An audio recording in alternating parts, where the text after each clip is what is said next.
I'd like to call to order the Avalon City Council meeting of Tuesday, January 16th. If you will please stand for the Pledge of Allegiance. And begin. I pledge allegiance to the flag of the United States of America and to the republic for which it stands, one nation, under God, indivisible, with liberty and justice for all. And if we could please have a few moments of silence for Dave Gimelair.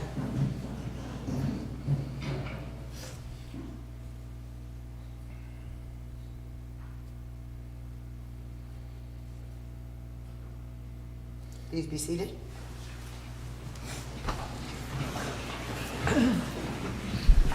And when you're ready, the roll call, please. Councilmember De La Rosa? Here. Councilmember Lavelle? Here. Councilmember Schickling? Here. Mayor Pro Tem Ponce? Here. Mayor Marshall? Here. Are there any announcements or written communications? Not this time. Okay. Department head reports.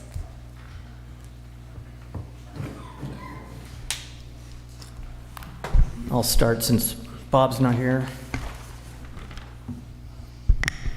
Good evening, Madam Mayor, members of the City Council. Since my last report, December 12th, Patrol moored 364 boats for a total of 3,010 nights. Patrol warned or advised 19 individuals of municipal code violations, assisted Baywatch 3 times, assisted sheriffs 4 times, responded to 1 medical call, responded to 4 marine protection area violations, and completed 295 security checks of the facilities and surrounding waters.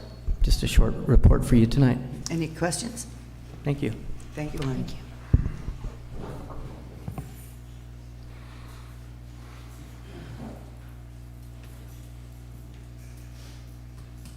Good evening, Mayor, Council, City staff. Mike Valagria, Fire Chief. In total for 2023, we had 1,105 calls, which 795 were EMS and 310 fire. Just this week, we got a brand new electric stair chair. So I'm sure we do a lot of public assist in town if someone can't get up the stairs. And with back injuries and everything, we got a brand new one that's electric. So Right. that will go along with our new electric gurney that's coming in April when our new ambulance gets here. And there's just today in the mail, about 2 o'clock, we got the 2024 International Fire Code, the new book of regulations, which has a bunch of things on batteries.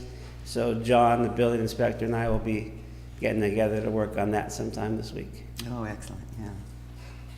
Any questions, comments? Thanks. Thank you.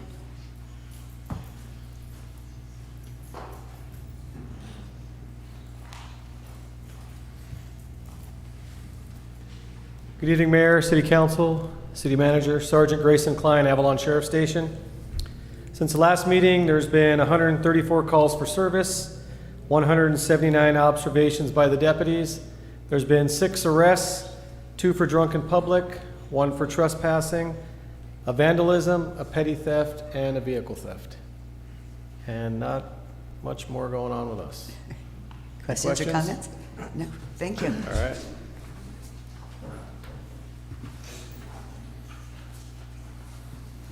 Good evening, Mayor and City Council. On Saturday, February 3rd, from 8 a.m. to noon, we're going to have a event here on the City Hall campus to drop off household hazardous waste. So that's e-waste, it's batteries, paints, oils, cleaning products.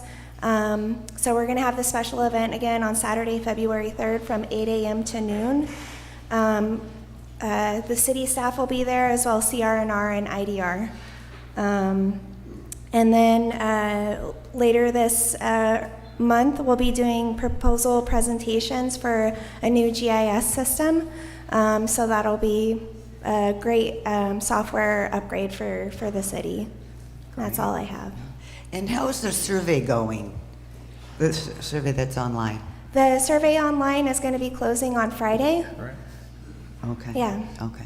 So hopefully everybody's participated and gone online to look at that. And if you Yeah. don't know what survey Annie's referring to, it's the transient rental license survey, Yeah. vacation rentals.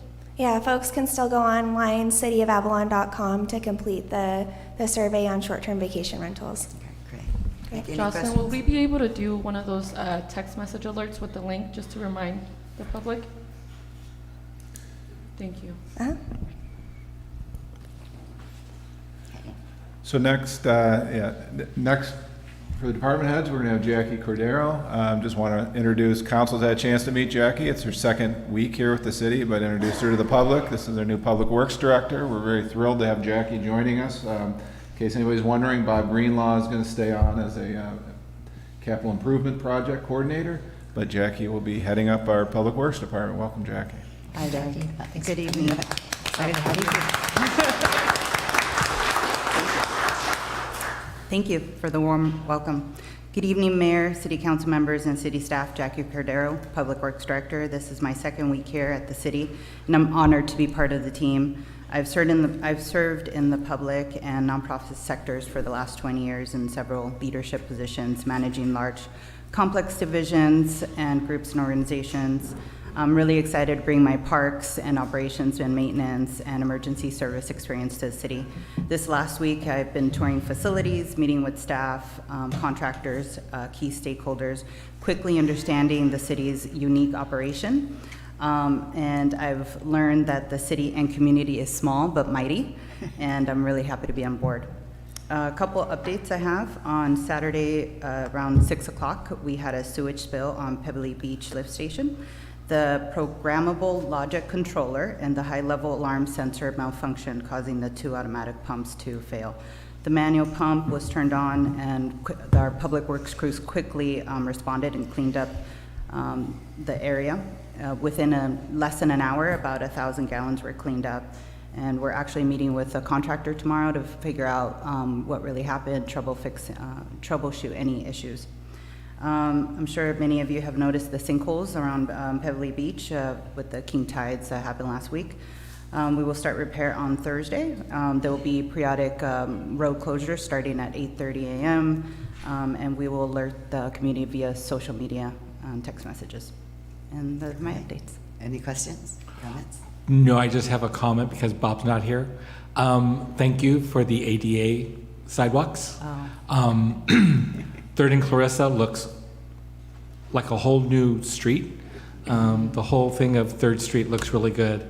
But yeah, it's so nice to not have people struggling to get across the street. So I just wanted to say kudos for getting that done. Yeah, I'll pass on the word. Thank you. Thank you, and welcome aboard. And before Matt comes up, I want to bring Kelly Rabufa up from Sagecrest Planning. Sagecrest is our planning consultants here at the city, and Kelly's going to give a report. We're going to try to do this at least monthly. Yeah, good evening, Mayor and Council. I don't know if we've been formally introduced before. My name is Kelly Rabuffo. I'm Senior Project Manager with Sagecrest Planning and Environmental. We're on board as the city's planning consultant. I myself have over 12 years of municipal planning experience as a staff planner, both in Florida at another coastal city called Lake Worth, and here in California. They've asked me to give you a brief overview of the work that we're currently doing in the department for planning. As far as development applications, we have a pretty low load of development applications at this time. We're currently working on 2 conditional use permit requests for ABC licenses. We have the 2 transient rentals that were submitted prior to the moratorium going in place that are still on hold, but will be processed once they're ready to move forward. And we also have 3 transient rental license applications that were submitted after the moratorium that are on a wait list pending further action by Planning Commission and Council. I'm sorry, you said 3? 3, that's Okay. correct. Thank you. Are those counting the ones on hold? No, so. How many are on hold? The 2 that were submitted prior to the moratorium are technically on hold as they have some utility issues they need to work out before they proceed to Planning Commission for review. So given that we have a low number of development applications we're working on right now, what we're primarily focusing our efforts on is the city's housing element implementation. So Avalon is one of only about half the jurisdictions in the state of California that have an approved 6-cycle housing element. Congratulations.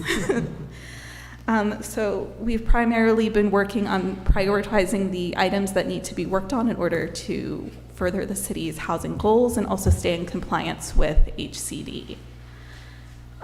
Coming forward to you in the next few months, we'll be doing mandatory updates to the city's ADU ordinance and density bonus regulations. As far as ADUs go, the state did not pass many new laws this last year.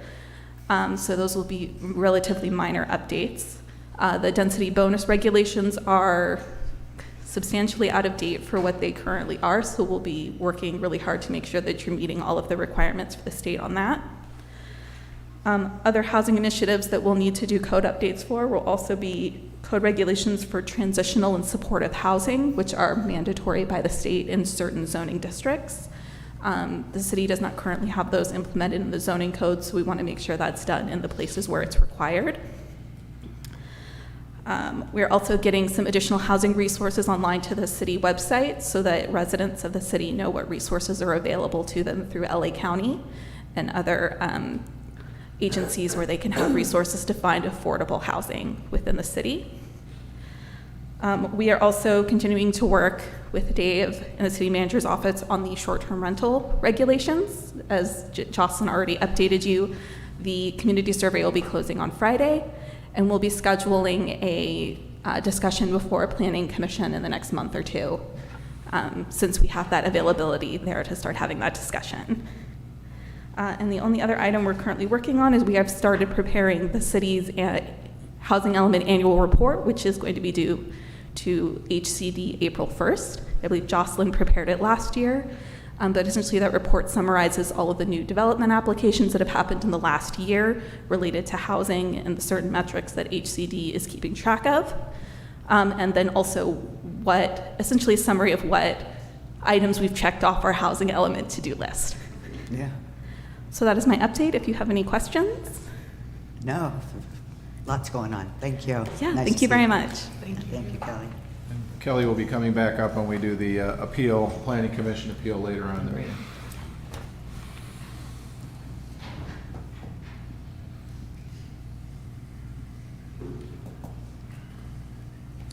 Good evening, Council. Matt Baker, Finance Director. Just a couple items tonight. One, at the next council meeting on the 6th, we'll be presenting the audited financials for fiscal year 23, as well as a mid-year budget update. I was trying to get the audited financials ready for this meeting, but just didn't quite make the deadline. So the goal would be at the next meeting to do both the audited financials and the mid-year budget. So it'll be a heavy meeting for me.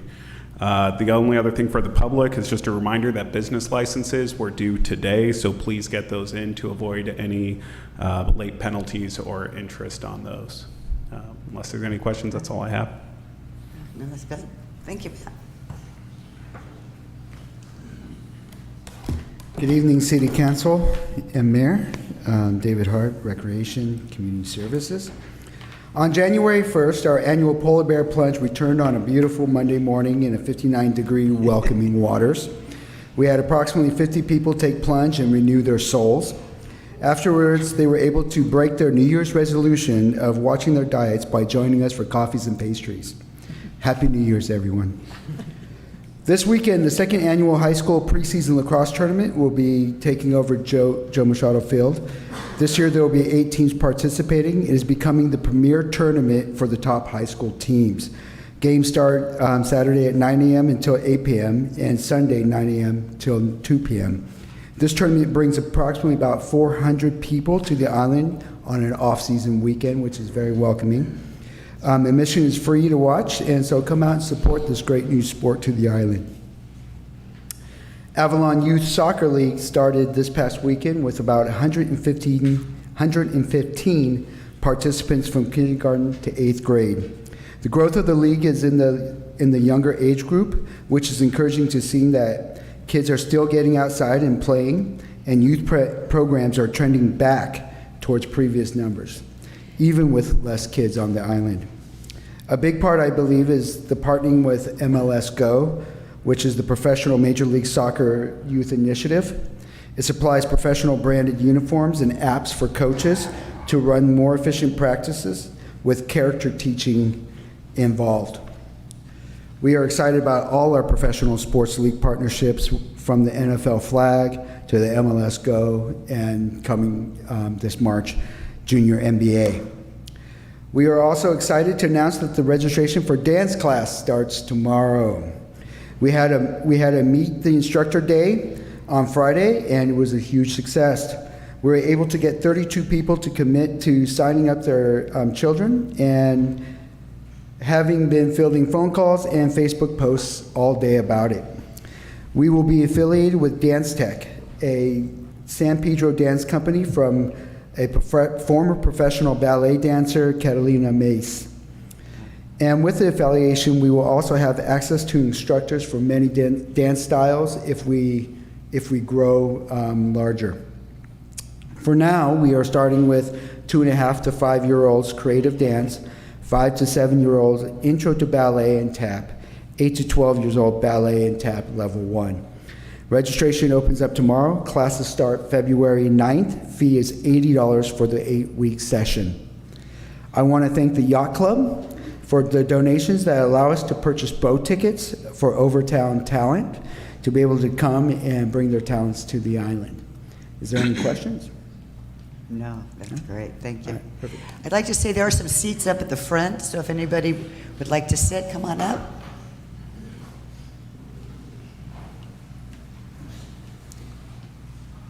City manager report.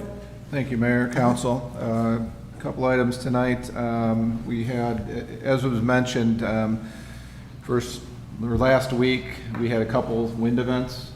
January 7th and Sunday was the first one. It just so happened I was happened to be down near the harbor and observed our harbor patrol make what I saw was clearly a save on an anchored vehicle or anchored vessel that was out there. Came off anchor. It was heading for the end of the breakwater. They were able to get out there. They weren't sure if there was anybody on board, and as it turned out, there was somebody on board. They saved that vessel from crashing into the breakwater. They got a rope on it, towed it to safety. It was outstanding to see them have to do that. It was unfortunate they had to do that. We've had some conversations, and Orrin and his team have made some changes to progressively taking some actions prior to those storm events to try to save those folks and also save his team from having to put themselves into harm's way to save them. But they did jump to action, and it was a pretty impressive way they worked together. As was mentioned, the short-term rental survey does end Friday. Next plans for after Friday is we'll compile all the statistics, get it to Council and Planning Commission, plan on having it in front of the Planning Commission at their February meeting. Not only with the survey results, but also with additional options as far as what direction we go next. Hopefully we get some recommendations from planning, then we can then bring it to council. So we're a little behind of where we wanted to be, but we have enough time, and I still think we're in a good shape to get some changes in place and feel positive about getting those in place once we get those. And when it results. was that 9-month, 11-month thing, when was August. that? August, okay. Yes, so we're good there. I received a report this afternoon from Edison, Southern California Edison, regarding the power outage. I've been having conversations with them about the December power outage that they had, and just wanted to read into the record that on December 23rd at 5 p.m. They experienced a Wrigley 12 kilowatt circuit went out. Part of the power was restored that evening. But the hotels and shops on Sumner and Metropole continued to be without power through December 24th. They had to bring in crews from Overtown and equipment. Power was unable to be restored at the locations. Then the next day, on Christmas Day, Edison worked with Avalon Freight Service to charter replacement materials. Crew worked through the holidays, replaced equipment. All power was restored on 12/25 at about 6:07 p.m. Edison has initiated internal review and is still analyzing the source of the outage, and they plan on getting that as soon as it comes forward, but they wanted me to report on that tonight. Finally, once again, just want to let everybody know that AB 361 regarding participating remotely for council meetings is over.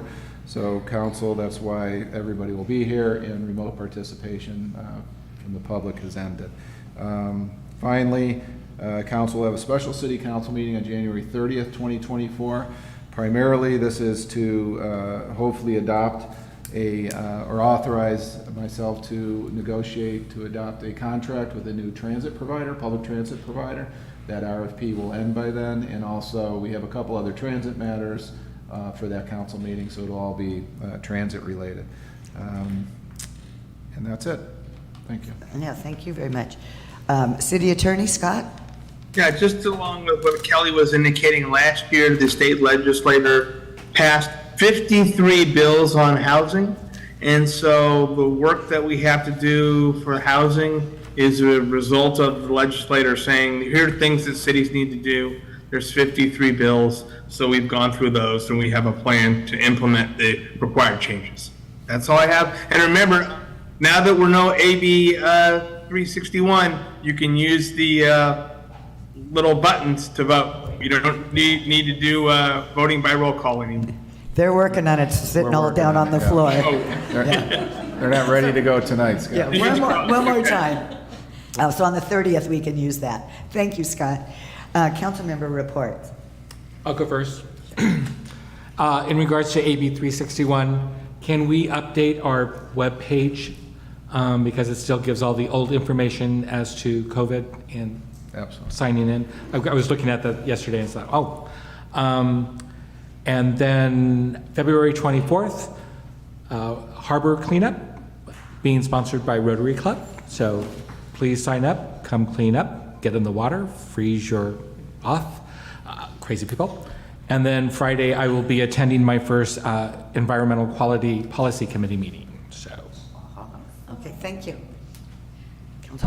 No updates for me this time, but I did want to ask, actually giving everybody in the room, with the power outage and the recent earthquakes, if we can maybe look into our city plans for natural disasters, if needed to revise, update, or edit, whatever the case may be, and once they're prepared, share with the community so we're all aware of what our steps would be or where to go, what's the location, as simple as maybe a town hall, or even send a link out to what you should have in your home, this is where you should go, type of thing, if we could please do that.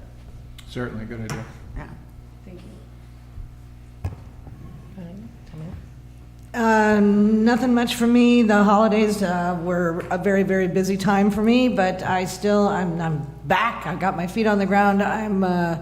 And Kelly, thank you so much for the update. I really look forward to those on a monthly basis. I think that's awesome. And so I am working too on the ordinance, my ideas for the ordinance when we get the discussion back together for short-term rentals.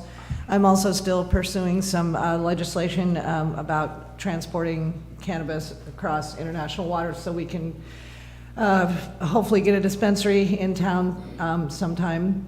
And that's looking good. And dealing with all the other fun stuff that's going on in town.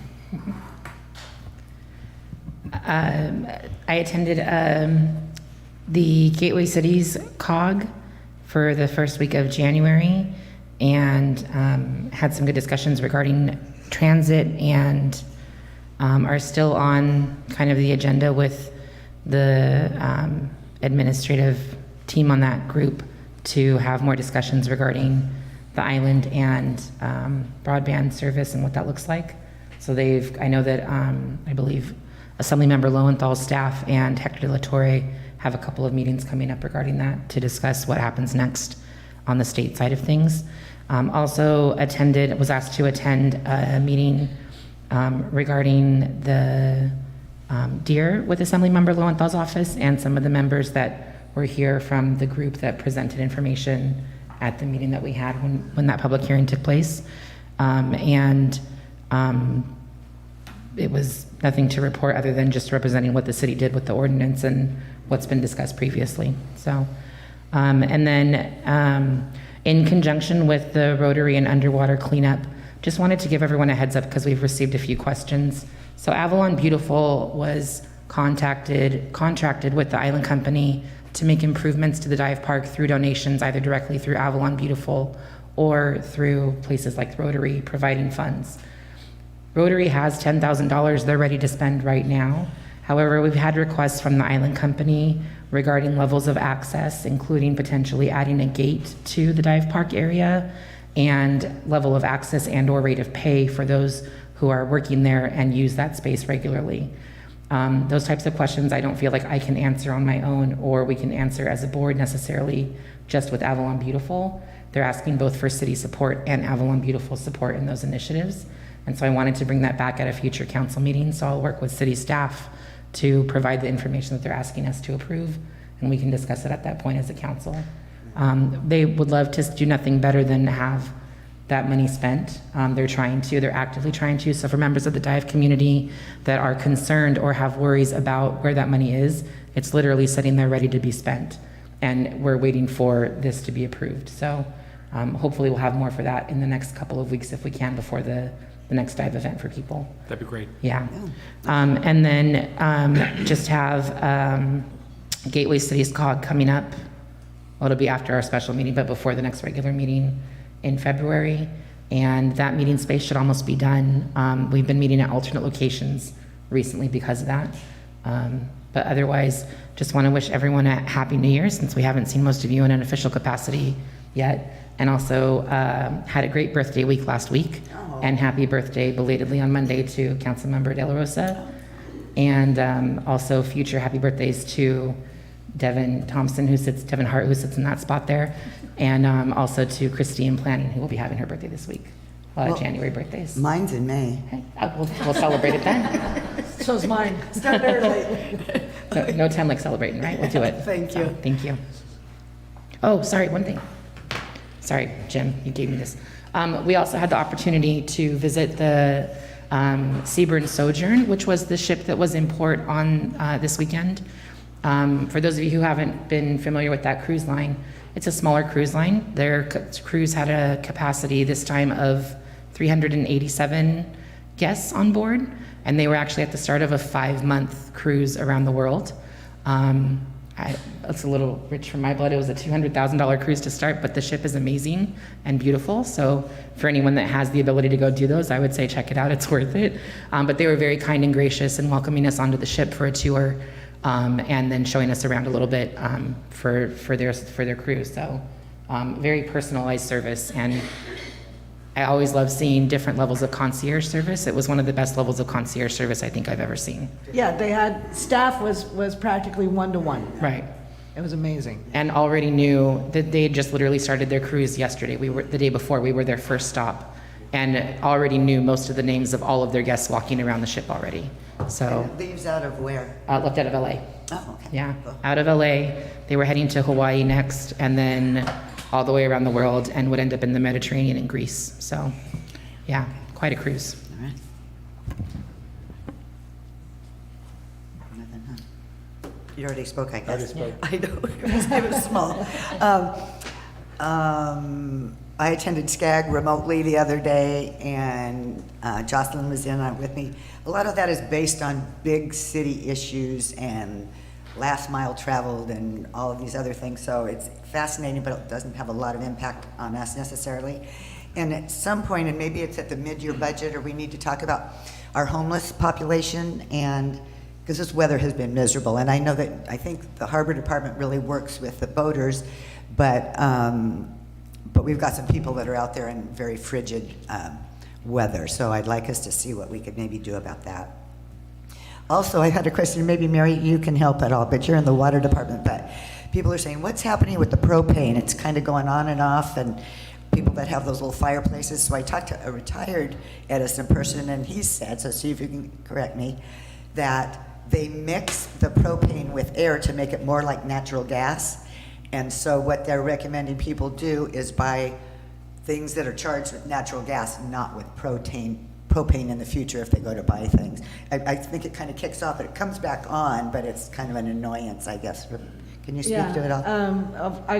I'm not a gas expert or anything like that, but yeah, when you do buy a gas appliance, they recommend that you do buy it with the fittings that are for natural gas as opposed to propane, because we try and make it mimic that as much as possible.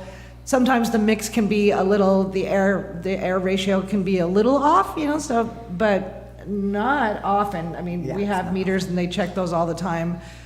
So it could be old appliances, it could be, or brand new ones that are just wrong, if you can get an adapter or something like that. But definitely, if you have problems, please reach out to Edison. The dedicated Catalina line is 800-367-8851.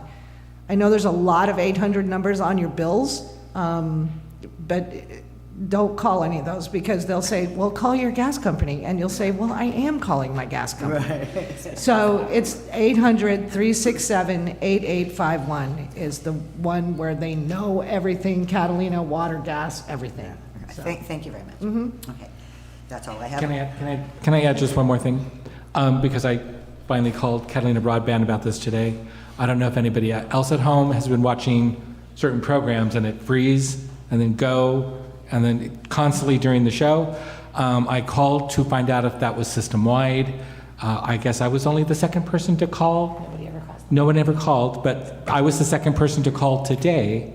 And then they checked and found out that other people were experienced the same thing. And so the techs know here that there's an issue and they are looking at it. But it's nothing like watching a movie and then you've missed that whole 3 seconds of whatever. Yeah. So.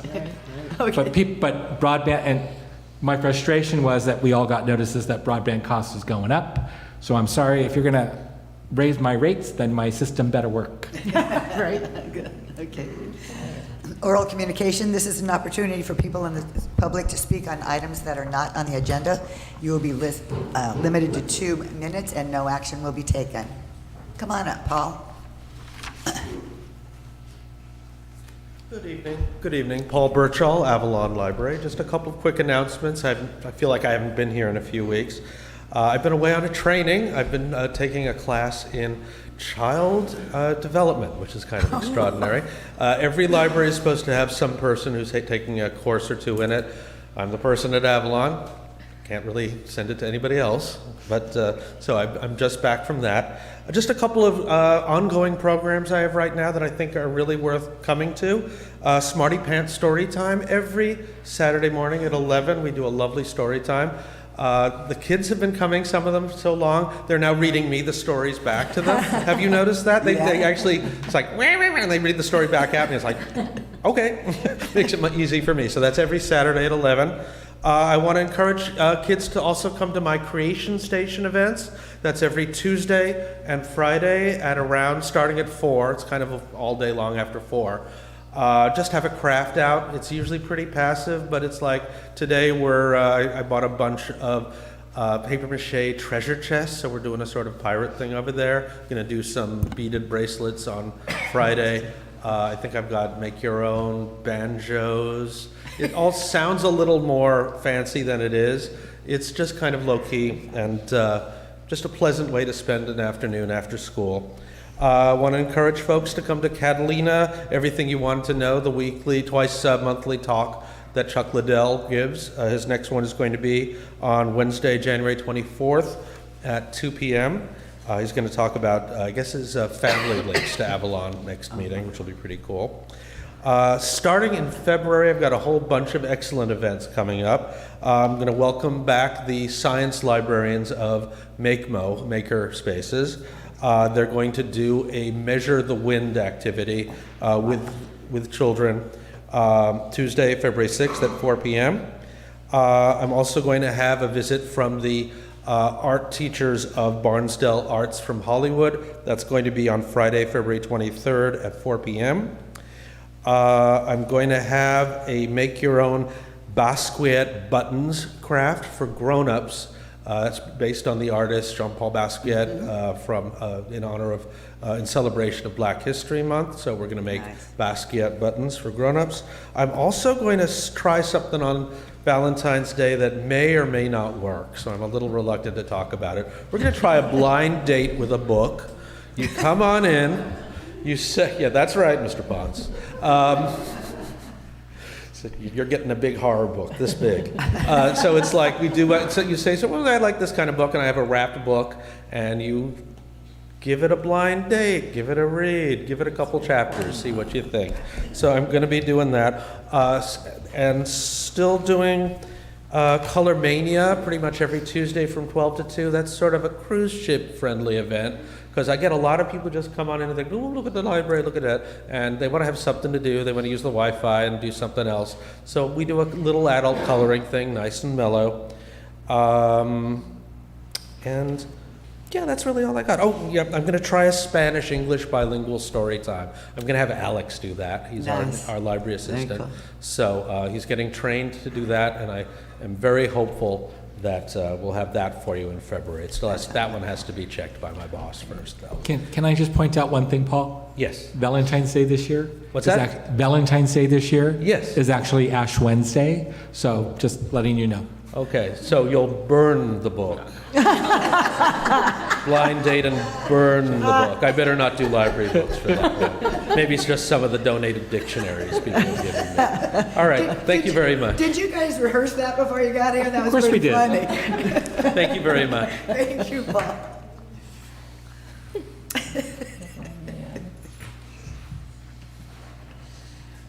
Good evening, Mayor and Council. Jim Luchahan, President CEO of Love Catalina Island. I'm just going to round out Lisa's comments regarding the sojourn visit. When a ship makes its initial visit to the Port of Avalon, we like to coordinate with them and have a plaque ceremony. And so what she was holding up is the plaque that they gifted to the city and to Love Catalina, and we gave them one as well that will hang outside the captain's room. All around the world, people will now see about Catalina everywhere they go on that ship. And my phone went off. I am here tonight to announce the arrival of the 2024 Catalina Island Visitor Guide. And that will officially be, this is an advance copy, that will officially be going into distribution either Thursday or Friday, depending on barge and cat transfer local delivery, but it's going out on racks all over California later this week as well. And so hot off the press, I'll give this copy to the city manager for the immediate sharing around City Hall, and we'll get copies out around the community thereafter. Also, Love Catalina Island's January Business Mixer will be held this Thursday evening at 6 p.m. at Overlook Hall. It is hosted by several businesses in coordination with one another this time, including Avalon Destinations, who are the current operators of Overlook Hall, Captured Memories, Weddings by the Sea, and Shanda Photographic. And you might guess from those business participants that we got a little bit of a wedding theme pre-Valentine's Day love going on there. So we look forward to welcoming all members of the community there. You can register online at Love Catalina, or you can show up at the event and register at the door. You can come see Overlook Hall, which is now available for use either as a vacation rental unit or a special event venue. And it's particularly well suited for weddings, as I just said. So thank you very much. Any questions? No, thanks.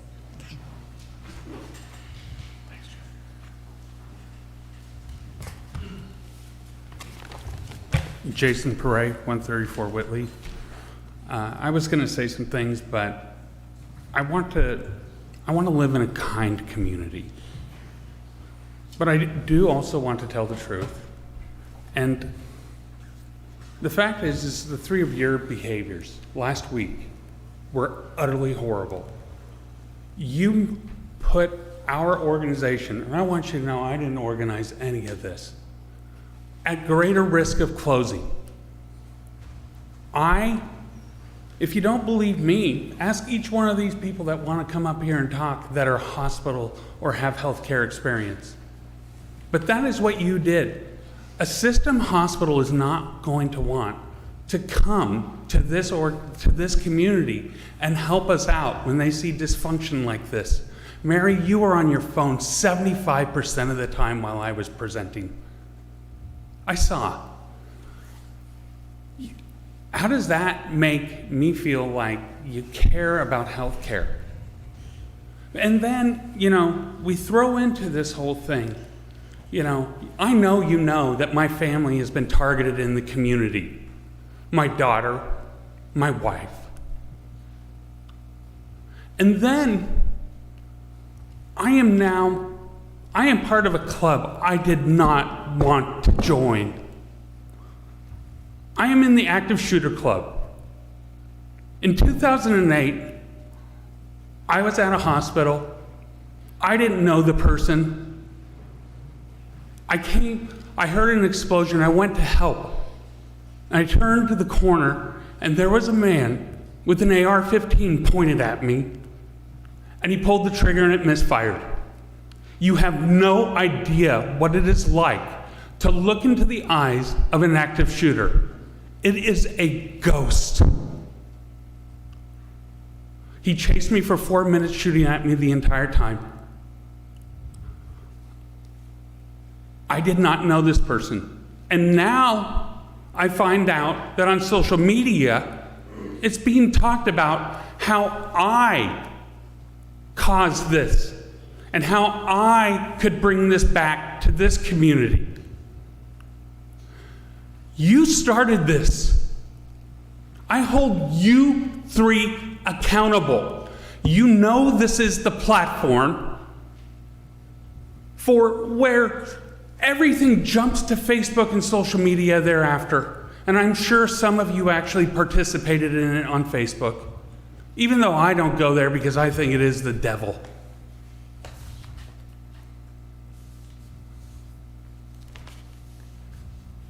I haven't done the 1,000-yard stare in years. I haven't had the flashbacks, the blood, the screams. Talk to some of our other citizens that have been in active shooter situations. And then to have that thrown into your face like you're the demon of the community. I am not like that. I care about this community. I want it to be helped. I want it to be kind. You have been misled by people. I don't know what these people are going to say, but you can listen to them. Thank you. Thank you. Does anybody else want to speak?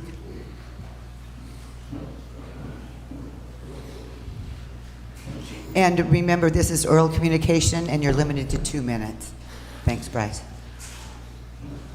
I don't have anything prepared this evening. I have been standing in the shoes of that man trying to keep a hospital that is reeling calm and functional, and I am disgusted on a level that I cannot even begin to tell you. I did not sleep for 2 days, and it is because I had to be the person that told that man his family was going to go through all that again. And I had to say to his wife that she was going to go through all that again. And the person that you have been listening to, and I know that that is the case because you have a document in front of you that somebody decided to post an entire conversation that I had on the only Sunday evening that I was going to get, where my friends that felt so bad for me that they made me and my wife dinner.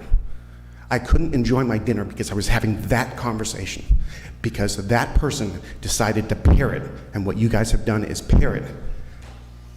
Somebody that is willing to go down the trail of reasoning to suggest that it is okay to say that somebody that had the most horrific tragedy in their entire family's lives, that it is their fault. That is evil. That is not okay.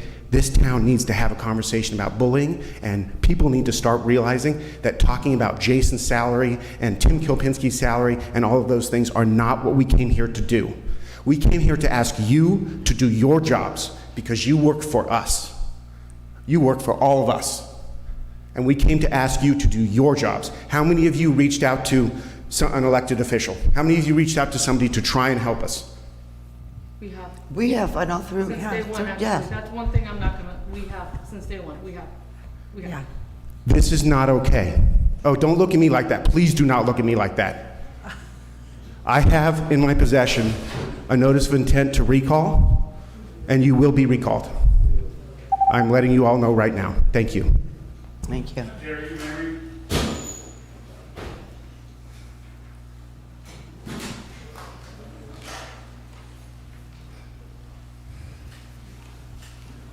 Good evening, everyone.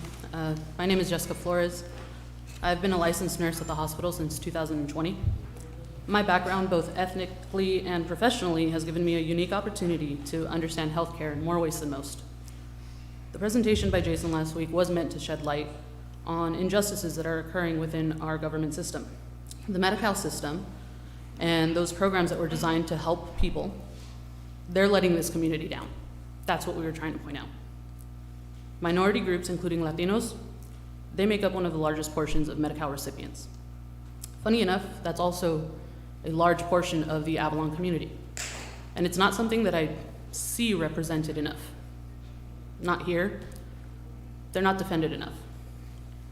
So ustedes, que están en casa y que están aquí, ustedes tienen el derecho de ser escuchados porque esto les afecta más a ustedes. Yo les pregunto, ¿dónde van a ir si cerramos la clínica o si no podemos tener sus aseguranzas? La presentación la semana pasada enseñó el problema que el personal ni el dinero del hospital son la problema. La problema es los reembolsos de medical, sus aseguranzas. Estamos tratando de defender su derecho a una atención de calidad en nuestro hospital, pero la última semana ha tenido menos soluciones y más intimidación y acoso a nuestro personal y al ejecutivo. Tu voz es importante y te pedimos apoyo a un hospital que merecen. Thank you, Council.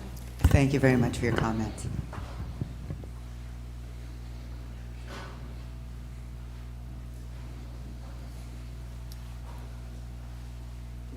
Buenas tardes. Con permiso, can you put this closer to you? Yeah, thank you. ¿It's okay? Okay. Quiero expresar los siguientes puntos. Sumemos esfuerzos para que nuestra comunidad tenga un centro médico integral, para que estemos seguros y confiados que si tenemos algún accidente nos atiendan rápido y bien. Como empleada del hospital me siento orgullosa porque sé que todos hacemos nuestro mejor esfuerzo para que la comunidad esté bien. La reunión anterior, que fue para buscar alternativas para ayudar al hospital, me gustaría que ese fuera el punto central de las reuniones y que no lo perdamos de vista. Y demostremos que podemos trabajar en equipo en beneficio a los demás de 5,000 habitantes que conformamos esta comunidad, así como sus visitantes. Por favor, respeto hacia nuestra gente. Muchas gracias. Thank you very much. I'm sorry I don't understand Spanish, but you do? Yeah. Oh, sweet. Oh, good. Okay.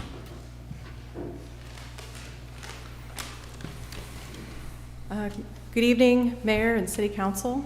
My name is Jennifer Rivera. I am the Human Resources Manager for Catalina Island Health. I have been a member of this town for 12 years. I'm here to address a matter that's been deeply troubling me.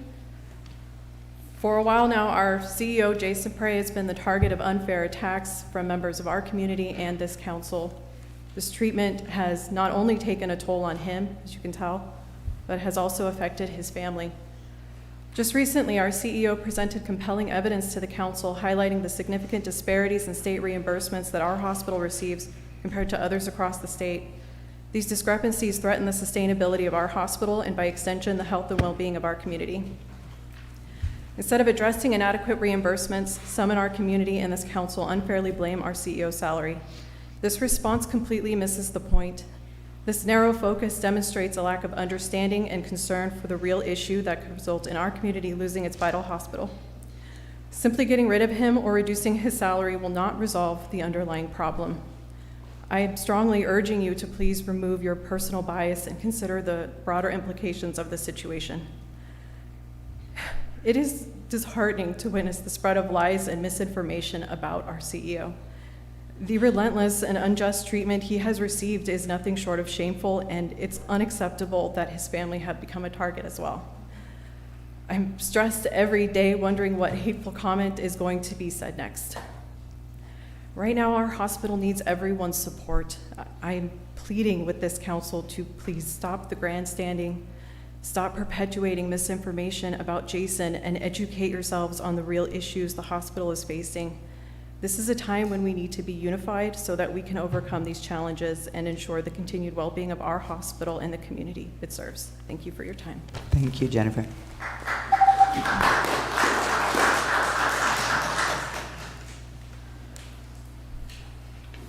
Hello, good evening, council, city staff.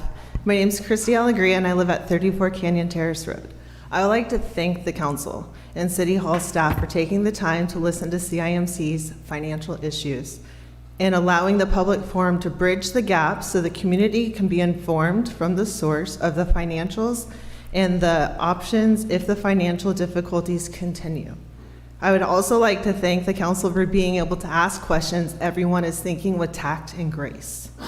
As you know, this is a small town, and the talk of the last council meeting had me rewatch the special meeting to see if I missed something. In my opinion, I believe this council held the special meeting with open mind, kindness, and again, tact and grace. I was going to go on to ask a couple other questions. I feel the council could have pushed a little bit harder. To say that here with the comments, I don't feel is appropriate. Things I had wanted to ask was, are they willing and open to look at how to cut cost? At my job in COVID, we all cut back our hours. Some people worked 1 day a week. Some people worked up to 4. I know you can't cut nurses, doctors, staff, but there are ways to save money if you want to extend the livelihood of our hospital to have people still come to the island. Again, bottom line, I'm here to thank the council for being able to ask the questions people of the community are thinking and they would like answered. Also, from the meeting, I didn't have any idea Jason Perret was in a situation that he was in, but what I got from the last council meeting was that you guys did a good job. You listened with open ears, and I appreciate city staff's time and the council's time, because it's not an easy task. Thank you. Thank you very much.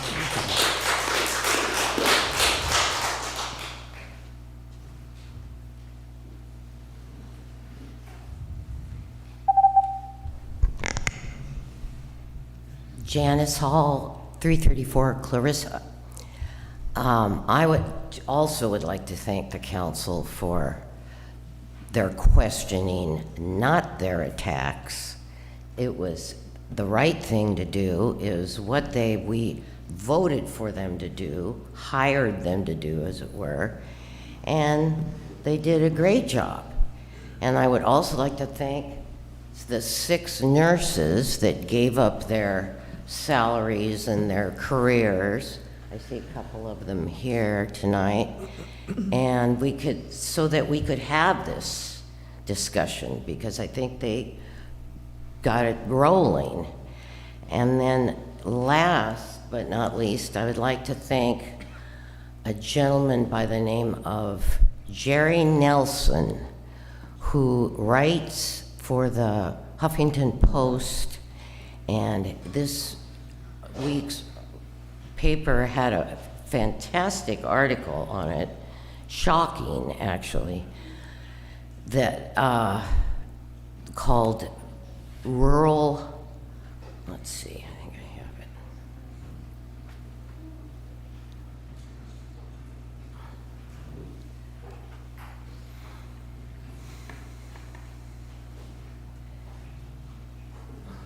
Excuse me a second here.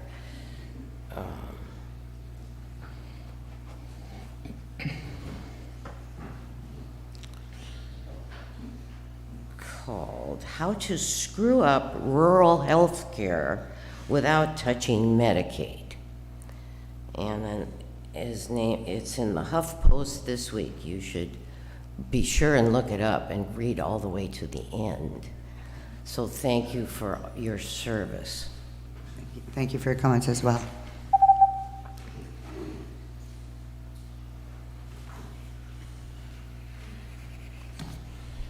Hello, hello. Tyler Wilson, 888 Country Club Drive. I'll be reading 2 letters from board members who unfortunately can't be here but are having a great time over in Africa. Yeah. Mayor Marshall, City Council. Last Tuesday, the hospital presented the healthy equity to you. 2 of you took the time to listen to the presentation and ask relevant questions. The other 3 chose to try and take down Jason. We came to you for help contacting our representatives in the state and the county. We showed you how our hospital receives nothing compared to the other hospitals in the state. Do you not realize that the taxes that we as a community pay do not come back to help us? Instead of trying to work with us, you chose to make comments about us shutting down departments and asking our administrative team to take a pay cut.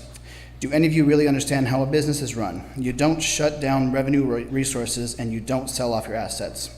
You figure out the problem and you fix it. That's why we came to you, to show you the problem and what our plan is to fix it. What gives you the right to make comments about the board doesn't know what's going on? We do. We supported Jason when 6 nurses gave a demand letter and their resignation. Unfortunately, we weren't going to be bullied into paying a ridiculous amount of money for 6 nurses. We had to accept their resignations. Did you hear that? They resigned. Jason didn't fire them. We came to you for help, and you turned your back on the hospital and your community. We will work harder now to make sure CIMC Catalina Island Health does not close its doors. We hope you can work with us and not against us. Proud Vice Chair of the CIMC Board, Nicole Hohenstein. And then, dear Avalon City Council, at the special meeting regarding the hospital, the CEO made an extensive presentation as why our hospital is always in a precarious situation financially. Look around. Half of the restaurants and activities are closed for the winter. They send all of their workers home, turn off the lights to save money because the winter is not profitable. The hospital cannot do that. The reason why it's nearly closed several times in the past. The presentation was clear that no matter what is done, this is going to keep happening if we do not access funding other than small hospitals are granted. And I'm out of time, but that is from Judy Greer, a proud board member as well. Thank you. I think we received that one as well in written comment already. Yeah, we've got them. Yeah.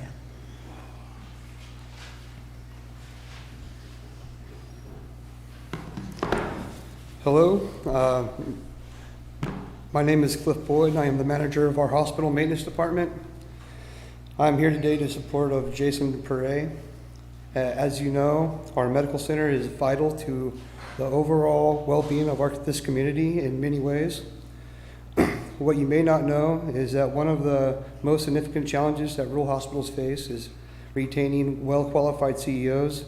Effective CEOs promote positive environments and improve work culture that results in growth of a hospital and care of our community. I have worked under Jason for the past 4 years. When I arrived, the hospital lacked tools and equipment necessary to make improvements. Jason improved the cost of critical items that has resulted in major improvements in the short time frame. Replacement of clinic countertops, remodel of entire kitchen, a $250,000 project to replace the existing faulty sewer pipes, $150,000 electrical maintenance improvement projects, just to name a few. I see Jason Perret as a strong leader, an asset to our community, and a CEO committed to moving our hospital through constantly changing healthcare environment. He is delivering on promises and is working hard to ensure that our community and our members remain safe and continue to evolve towards our future growth. Jason and his family are fully invested members of our community. Letting Jason go would be a huge mistake. As a community, we should support Jason and work with him during this challenging economic time. Thank you. Thank you for your comments.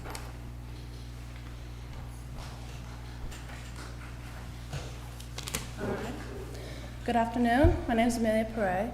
You must know me. I'm Jason Perret's daughter. But I wanted to come up here to state for what's been happening for the last week. I think for the last month I've been back, it's been horrible. I've seen my dad getting up every day, every morning, just to get this presentation to you guys, ready and prepared. And it seemed like you guys didn't, put enough effort to help him. Because watching my family crash every day was hard for me. I don't know. It's nerve-wracking to be up here, but I feel like I need to speak my word about how it's been going. It's hard. But I wanted to state, discussion page, seeing people throw my dad into the pit of hell. Annie, I wanted to say, the night when I watched that council meeting, you brought up that the hospital couldn't have been fixed overnight. Something that did change overnight is how this town treated us and looked at us. Do you understand that? I hear what you're saying. Pit of hell. Not cool, not fun. It's just nerve-wracking, nerve-wracking, nerve-wracking. I might be freaking out right now, but I feel like I'm speaking for my mom. I don't know. I just wanted to say you guys should think about what you guys put my family through.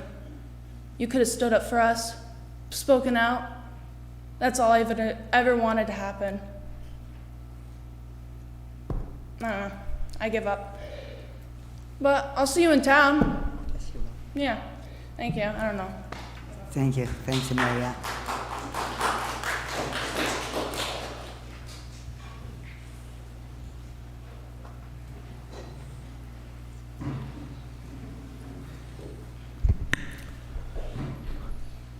Ladies and gentlemen of the Avalon City Council and fellow community members, Tim Kilpinski at 110 Olive.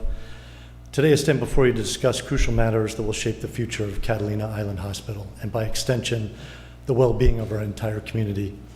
These matters pertain to the governance by our hospital board, the strategic role of the City Council, and the vital leadership provided by our CEO, Jason Perret. Let us first consider the invaluable role of our hospital board. That group is not just a collection of individuals. It is a team of dedicated, smart, fully informed, passionate, and longtime island residents. Their diverse expertise, ranging from medical knowledge to financial acumen, is a significant asset to our hospital. They have shown a deep commitment to ensuring the hospital not only meets but exceeds the healthcare needs of our community. Their decisions are made with a profound understanding of our unique challenges as an island community. It is their strategic guidance that has led to many of the improvements we see at the hospital today. Thus, I urge the council members and fellow islanders to place your unwavering support in those dedicated individuals for financial governance and oversight of the hospital. They are not just board members, they are our neighbors, our friends, and our family, and they're deeply invested in the health and prosperity of our island. The role of the City Council in this ecosystem is equally crucial. While the operational management of the hospital is expertly handled by the board and the administrative team of the hospital, the council has a significant role to play. It involves advocating and liaising with state and federal bodies to ensure that our hospital receives the support and funding it deserves. For instance, securing fair Medi-Cal reimbursements is not just about filling some financial gaps. It's about recognizing and supporting the critical healthcare services the hospital provides to our community. It's about ensuring that our hospital has resources to adapt, grow, continue offering top-notch medical care. By the way, I meant to announce when I first got here, my wife Michelle's in the audience and she gave me her 2 minutes. So 2 more minutes, please. The council, in collaboration with the hospital board and the executive staff, can also explore more formal affiliations with larger institutions, like the University of California hospitals. Such affiliations like that would bring additional expertise and would immediately qualify us for additional Medi-Cal supplements and additional opportunities for our hospital, all of it enhancing the quality of care that we provide. The discussion revolving around whether Jason decides to remain as the CEO is more than a personal matter. It is about leadership continuity in a time when healthcare faces unprecedented challenges. Jason has proven himself to be a visionary leader, one who has not only navigated the hospital through complexities of healthcare, but also brought about tangible improvements. Under his leadership, the hospital has forged a valuable affiliation with UC Irvine, ensuring that our emergency room is staffed around the clock with top-notch medical professionals. This move has elevated the standard of emergency care available to our residents and visitors, making it one of the best in the nation. In 2022, Catalina Island Health ER Department won the Press Ganey Guardian of Excellence Award for excellence in patient care. That's in the top 5% of 2,600 hospitals. You can look it up if somebody wants to go Google that, it's right there. Furthermore, during the global pandemic, it was under Jason's leadership that CIH, the Catalina Island Health, became a beacon of hope, providing exceptional access to COVID-19 vaccines and testing and critical services that undoubtedly saved many lives. However, Jason's decision to remain hinges on a concern that affects the very fabric of our community, the safety and well-being of his family. It is deeply concerning that an environment of harassment and intimidation could influence his decision to continue in this pivotal role.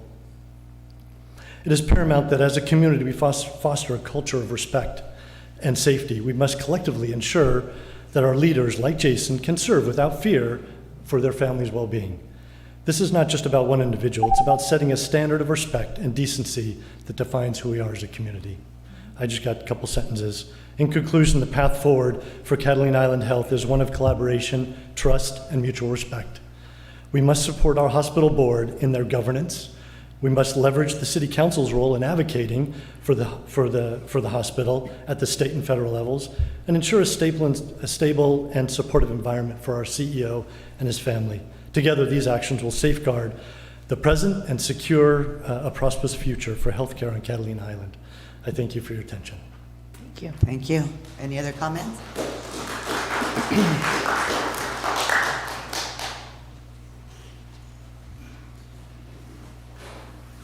Good evening. My name is Matthew Jervis, and I work as a medical assistant at Catalina Island Health. And my family's been coming to Catalina for 3 generations. And I've been in healthcare for 8 years in various different roles, inpatient, outpatient, ambulance, non-clinical roles. And I just wanted to share a little bit of a nuanced perspective, I think, that hasn't been discussed yet about the medical facility here, which is a source for medical education. So whether that be the emergency medicine resident physicians or myself attending medical school starting in this upcoming summer, this has been an unbelievably eye-opening experience to be in an unparalleled remote rural location, to be able to understand what it looks like every single day. The devoted staff, the devoted physicians, the devoted providers, the devoted administration here works day in and day out to advocate for health equity for this community. And so I think it's just a privilege to be able to work with patients and to learn from them and every single day grow into a more compassionate and informed future physician. And so I just wanted to hopefully rally a little bit more support, which I'm happy to see in the community as well, to keep this facility open and to fight for fair reimbursement for everyone who's in this community to continue to receive quality, exceptional health care. Thank you. And I wish you luck in your career. Dr. Matt.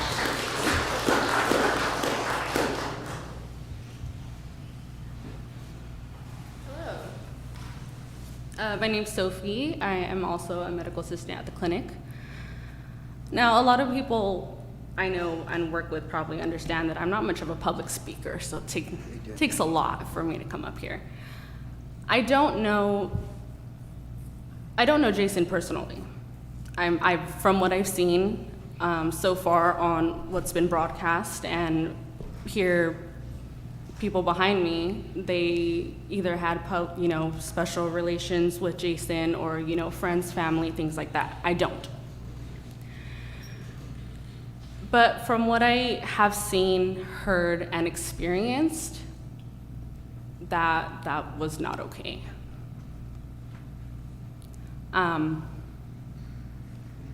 And that, obviously that was way beyond the point of what we were trying to do.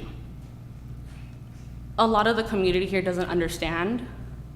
If we lose our clinic and hospital and anything of that sort, this community is kind of doomed. Please understand if there is there's an urgent care instead of a clinic or hospital, it's doomed.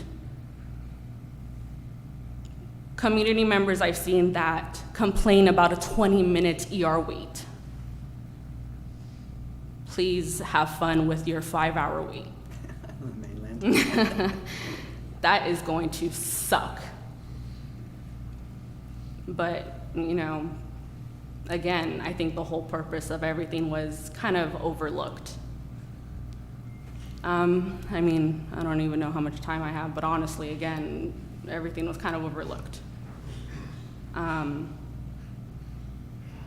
That's people who I work with, that wasn't right. And I understand a small community, I'm not from here.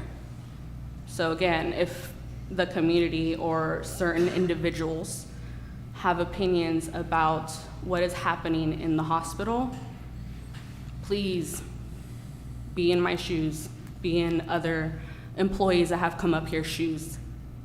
Unless you are actually in there, you have no idea what costs and products and inventory and salaries and all that has already gone down. I wouldn't be surprised if someone starts complaining that I'm putting a 99-cent Band-Aid on them instead of something actually needed. So,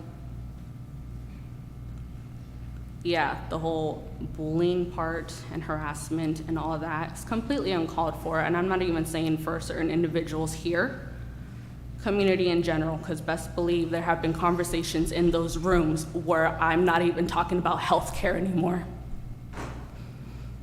And I just want to do my job. So, thank you. Thank you for your comments. Madam Mayor, City Council members, my name is John Lovridge. I've been the Chief Financial Officer here since 2009. I've seen CEOs, CNOs, COOs, and all other positions come and go. We've never had a CEO who cared more about providing quality health care to this community than Jason. He's got so many good ideas, and he's implemented so many, even with the space limitations of our current hospital. If he were to leave, the new hospital project would most certainly fail. And as Councilman Ponce said last week, this hospital is not meant to serve the million tourists and the community that we have here. We need a new hospital. Not only that, more importantly, if he were to leave, the current hospital will not survive without his ideas and leadership. He is a great leader. He has ideas that are going to pull us through this and prevent the demise of this current hospital. Please don't let him leave. We need to treat him with respect, and we need to treat his family with respect. Thank you. Thank you, John. Hello, I'm Christopher Swartz. I'm the radiology manager here at Catalina Island Health. On September 9th, Jason's intent was to come and ask the board for help, the council members for your help. Not with money, but we were asking for your support at legislation so that we can get the proper payment reimbursements that we deserve. I felt very bad that it turned into something against Jason. We are here for the community. The community should come first in your eyes and not Jason's salary. It shouldn't be a stage for you to point things out. This was about the community. He was simply asking for help for the community, and I want you to know that that's how I feel. I've only been in this community for 2 years. I moved my entire family here because I really love the people here in this community. The hospital I have much faith in, and I just want you to have, the eyes for that. Jason is here for all of you, not just us, not just his family, but everybody in this community. So please give me your respect. Thank you very much. Thank you for your comments.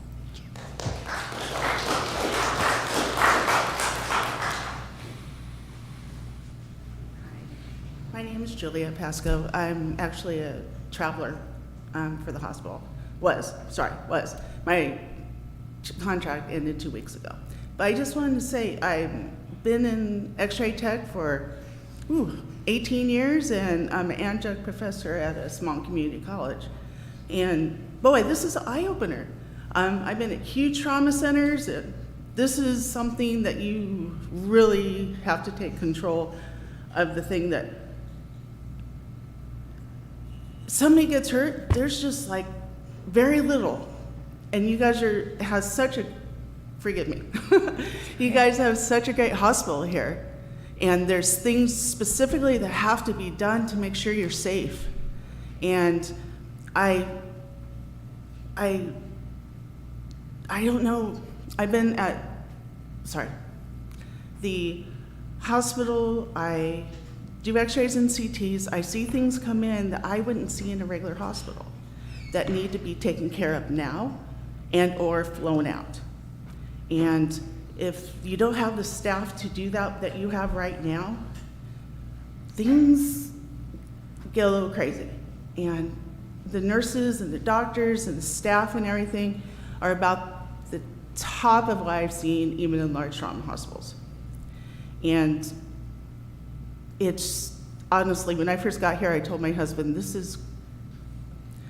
is odd because they do so much with what they have, and then all of a sudden everybody's flown out by Mercy to Long Beach.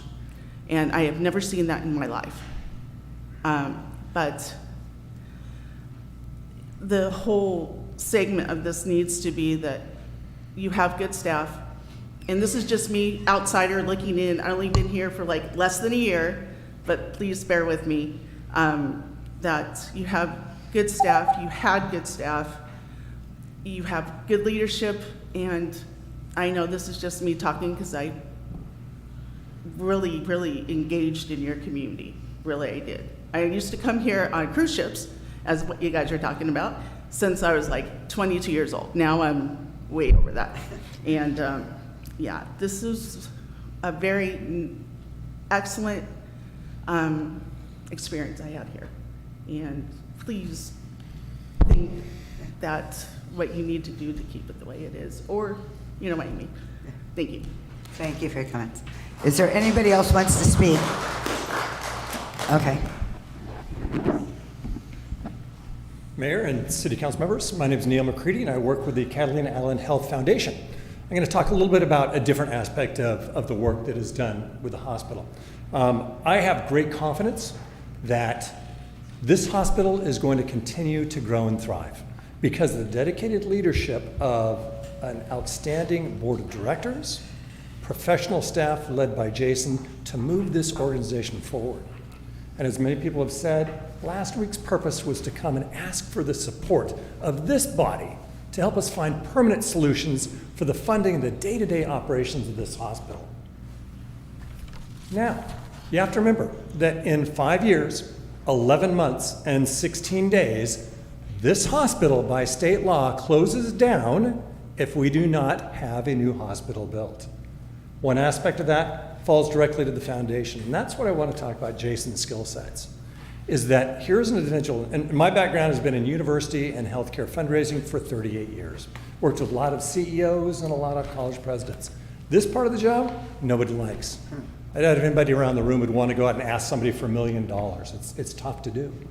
But we have a leader who actually thrives and goes out and is willing to put in the time and energy to ask people for $1 million, $5 million, $10 million. He's fearless at what he does. If we get to the position where we have to go out and attract a new CEO, two things will happen. One, you may have one who may have no idea on how to go about fundraising the money that's needed to build a new hospital. And second, it takes a long runway to bring somebody up to speed to be able to get that work done. So I hope you really think about the way this community reacts to your actions, because one thing that donors don't like is instability, conflict, tension. They tend to pull back. They want to see a community united, working together to achieve great results. So please, work with this team. Let's find the solutions we need, and let's move this forward. Thank you. Thank you for your comments, Neil. Okay. And I have to comment because we're taking all of this in and we're listening and we get it. The thing is, this is oral communication and we can't talk and have a dialogue back with you. So I personally would love to meet with you, Neil. I would love to meet with Tim and have a meeting to talk about where we are coming from that we're not able to express. So I was going to ask for us to be able to express. Yeah. What's that? I was going to ask if we could. Well, can we express? You still have public comment. Sure, but, I want to keep hearing okay, it. because supposedly it's just oral communication and it's not a give and take. Okay, but maybe we can make just a statement or something. Go ahead. Okay, hi, Brenda Carroll. What, Brenda? You're short. I'm short, vertically challenged. Brenda Carroll, ex-employee of CIMC. I will say I am a member of the gun club. I was held hostage by a person whose dad was dying. They had a 9mm pointed at my head. It was stated, if they die, I die. So yeah, I do have an idea of what that is like. I didn't plan on doing this. I put my resignation in May. Let it be known, I was the first one to put my resignation in. Nobody followed anybody. I put mine in for my own personal reasons. There was people that followed suit. We asked for a dialogue. We were not able to achieve that. We all left and moved on. I was on vacation and I was watching you talk about slander, harassment. I was watching my coworkers' names. out on Facebook that they did this, that they wanted that, they demanded this, they didn't care. If they cared, they wouldn't have quit. We wouldn't have quit. We didn't care. I mean, it went on for months. And now I've heard that we're back at it, that it's our fault that the hospital is in this condition, and that we have done nothing for the last 6 months but try to get Jason. I can safely speak for everyone that went to get that left. We haven't given that really a thought. Have I put any time or energy into this? No. I mean, I don't. I don't understand where and why all of a sudden everybody gets drugged back in. Jason's a victim, okay? I was a victim. Olivia was a victim. Rita was a victim. Gerald was a victim. We all got pulled into that whole whirlpool of horrible talk about people, about each of us. I mean, we were like pariahs in the community to a lot of people that worked at the hospital. They wouldn't talk to us. They wouldn't acknowledge us. I mean, that's painful. I mean, that's painful to watch what everybody went through. So it's not just the sole I mean, it's not just Jason. It's not just, I mean, there are a lot of people involved that have gone through months of listening to their names being raked over the coals, and they have done or said absolutely nothing. We're allowed to be angry. We're allowed our opinion. That's our First Amendment right. Nobody has said they want Jason or anybody at that hospital hurt, injured, or any other thing. I've never heard that, ever. In my time, I've never heard that. So I just want to say, as an ex-employee, I'm a member of this community. I pay taxes. I go up there for my health care. I mean, yeah, I want a facility. I want the town to work together. Do I want to hear Jason's family being badmouthed? Heck no. And I don't understand why it's okay for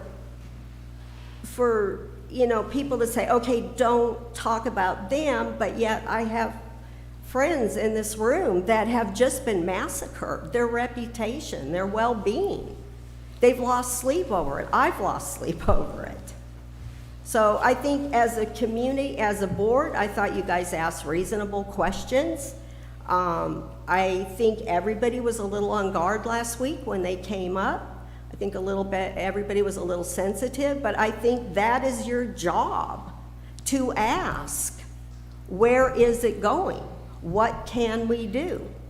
And then once those points are addressed, then we can go to the state. But I think the hospital, Jason and John and all those people, I mean, they need to be involved in going to the state and going, why are we not being reimbursed?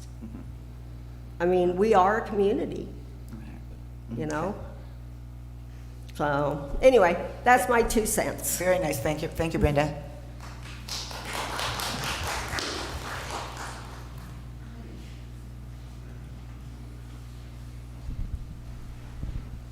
Diane Stone. I just have a couple of things to say. I'm sorry that Jason is going through the things that he's going through, but I want to also say that I was at the city council meeting last week, and I appreciated that there were those of you on the council who asked the questions that those of us in this community wanted asked. And I think that the board, the hospital board, is responsible for helping to answer these questions. And I think that Jason, as CEO, is the one where the buck stops there. So it's only natural that he's the one that's going to have to take the brunt of it.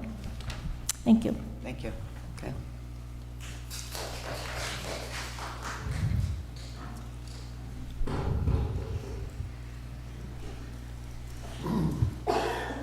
Chuck Martin, 352 Catalina. Initially, when these nurses had the issues, I had put a comment of support for them in, I think it was Facebook. And within the day, I got a call from Bryce, not Jason, Bryce asking me questions about what I had done and why I did it. And I just said, it's just not a good situation. I said, I think you need to try to resolve it. I said, because it can be fixed. And he just said, it can't be fixed. It's done. I said, nothing's done, Bryce. Anything can be looked at and fixed because this is not a good situation. He was I couldn't talk to him. He was, and it wasn't him talking. It was, I don't know if Jason was behind him, but Jason could have called me himself, but he didn't. Going back 25 or 20 years ago, I sold health insurance on the island. And at the time and for the next 15 years, I probably had 25 businesses and close to 400 people that had health insurance on the island. Today, there's, I think, 3 businesses and hardly any individuals. And it's because the only thing the hospital will take are PPOs. People cannot afford a PPO. Look at the pricing today. And I know that. I don't do that anymore. My son does it.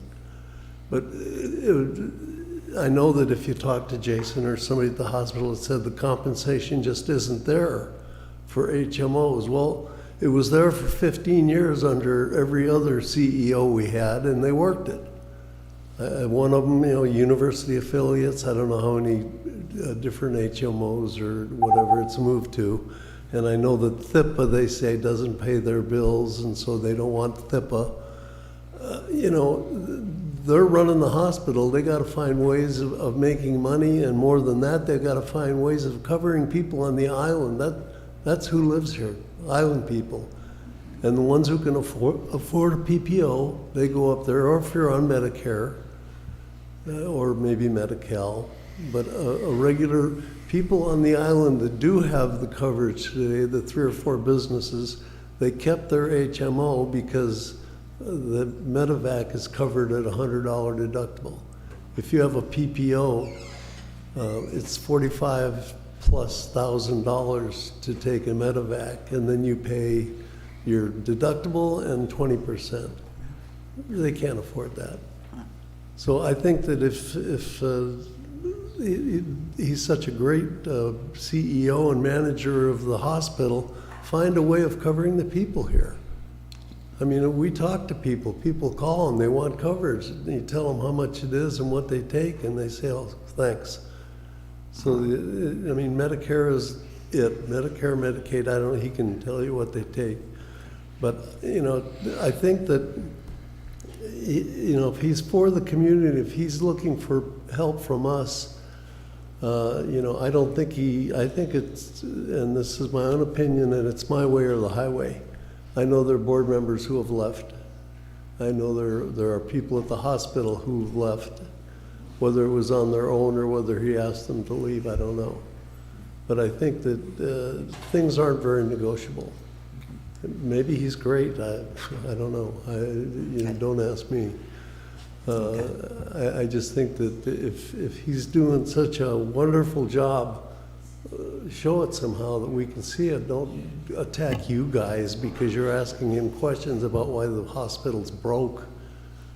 I've for a long time I'd say, his speech the other night said that we make less money than the smallest hospitals in California. And he makes more money than any CEO in California. Okay, yeah. So I it appreciate, doesn't we're not compute. going to go there right now. Thank you. Yeah. So anyway, I think there's things to be looked at, and this is like us versus them, or it sounds political, All the pros of the hospital are here. All the people who on the other side are over here. So I think this needs to be looked at more than just all the praise and accolades. Thank you. Is our little 2-minute beeper not working? It's working. Maybe some people can't hear it. Okay, we almost.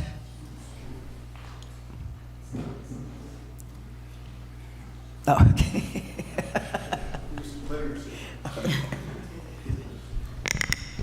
Good evening, everyone. My name's Katrina Awalt, and I'm the board chair of the Catalina Island Health Center. And I'm here, these last couple of weeks have just been hell. And I've never been so disappointed in our council as I was last week. We have worked so hard to find the solutions to help keep our hospital viable forever.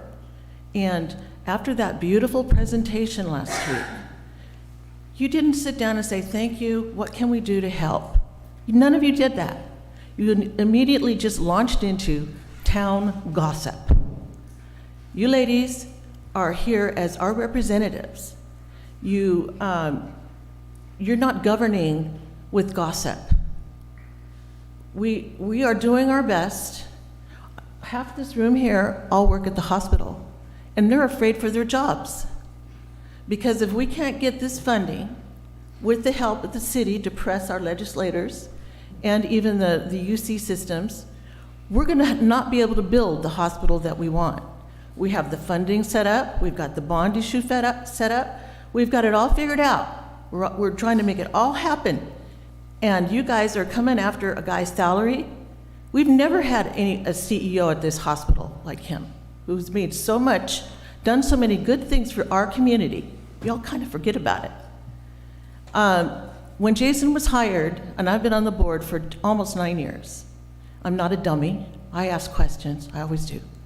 But he took our earnings, our yearly earnings were at $8 million.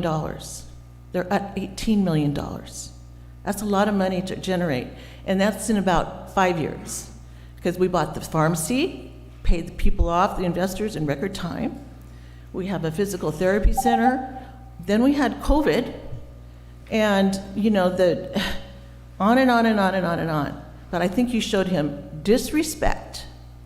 All of us, these are all of these people here. You showed us all disrespect, and the hospital now is in jeopardy. Jason goes, we're toast. I think you owe him an apology. Frankly, I think you should all resign, the three of you. I don't think you're qualified with the questions and where you're going from. You're just acting on impulse because you're trying to serve your friends. But you have to think about all of us. And the hospital has over 100 people as staff.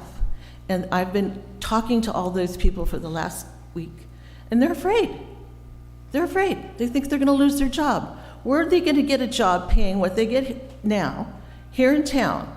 They're not gonna be able to afford to live here. They're gonna have to move. Senior citizens that are here who have come to like being able to go up to the clinic and get proper health care, they're not gonna be able to do that. We just had our boat tickets go up on commuter books. I mean, it's just gonna become so expensive and people are gonna die. There's just so many aspects to this. I'm just so upset. And if any of you wanna talk to me about it, you know where to find me. You can call me.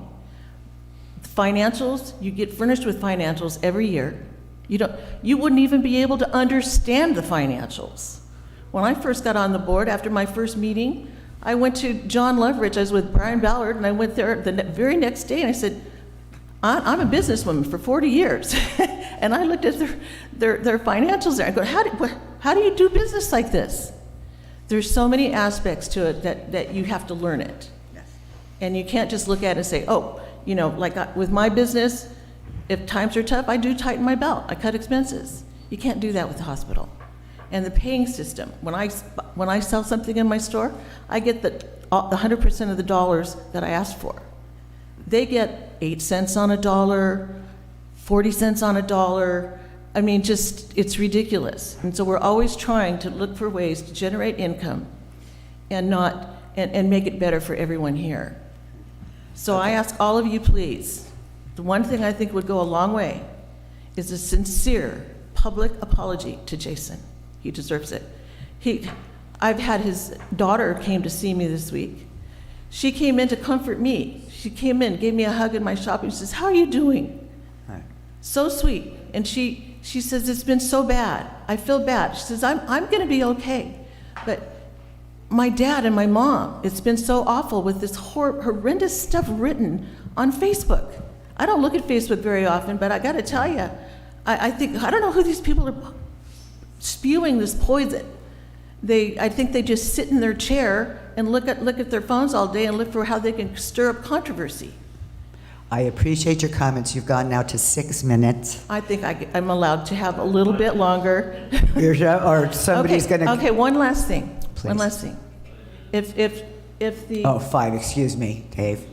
If the hospital, if Jason leaves and we can't build that hospital, it's going to be your fault. Not ours, yours, because you stirred this up.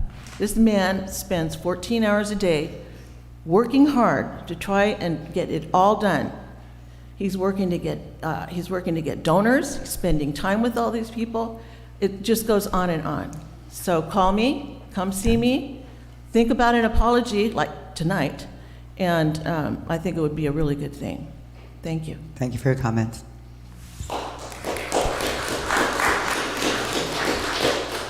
I'm back. I'm speaking on behalf of Carolyn Daly, who's in the corner. Her address, if you need it, is 230 Beacon Street. She says, as someone that's grown up here and has moved back after living in different parts of the country and different social and economical backgrounds, it's sad to see what has come from one meeting. I don't appreciate being called uneducated by someone that's not from here nor knows just how many people are educated here. The comments made at last council were offered as suggestions and in no way attacking one person. I appreciate the questions asked since many of us feel we cannot express and why, because exactly the situation. We are attacking what some people have said on social media went a little too far, but that's on them, nor what was said or done at last week's council meeting. I know the city wants to help and looking at helping, so to say we are not or haven't is completely unimagined. It's even harder to see trauma being used, attacked as a catalyst to an attack. I've been held up at gunpoint too, facing my attacker again later for identification. But never has anyone seen me bring that up to make a situation bigger than it needs to be. We all should be focused on the big picture of the hospital, not as one aspect of the meeting. Carolyn Daly. Thank you. Okay. Are we just about done? All righty. Mayor, before we move on, I would like to report on record that city staff received 2 emails regarding the financial state of Catalina Island Health and 3 emails regarding the January 9th hospital presentation. Copies were distributed to City Council and are on file at the City Clerk's office. Thank you. Okay, is there anybody else to speak on other oral communication issues? Okay, if not, we will go into...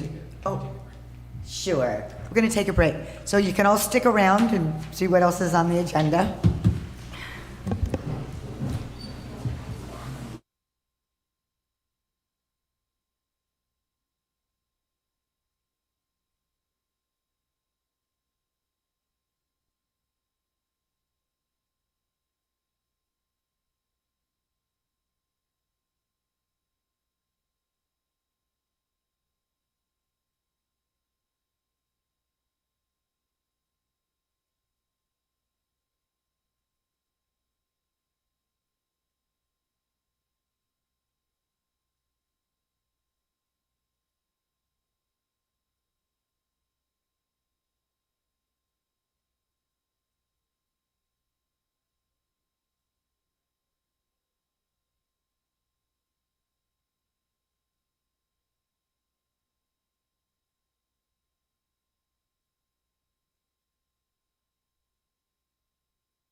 Okie dokie, we're going to continue the meeting. We're on the consent calendar.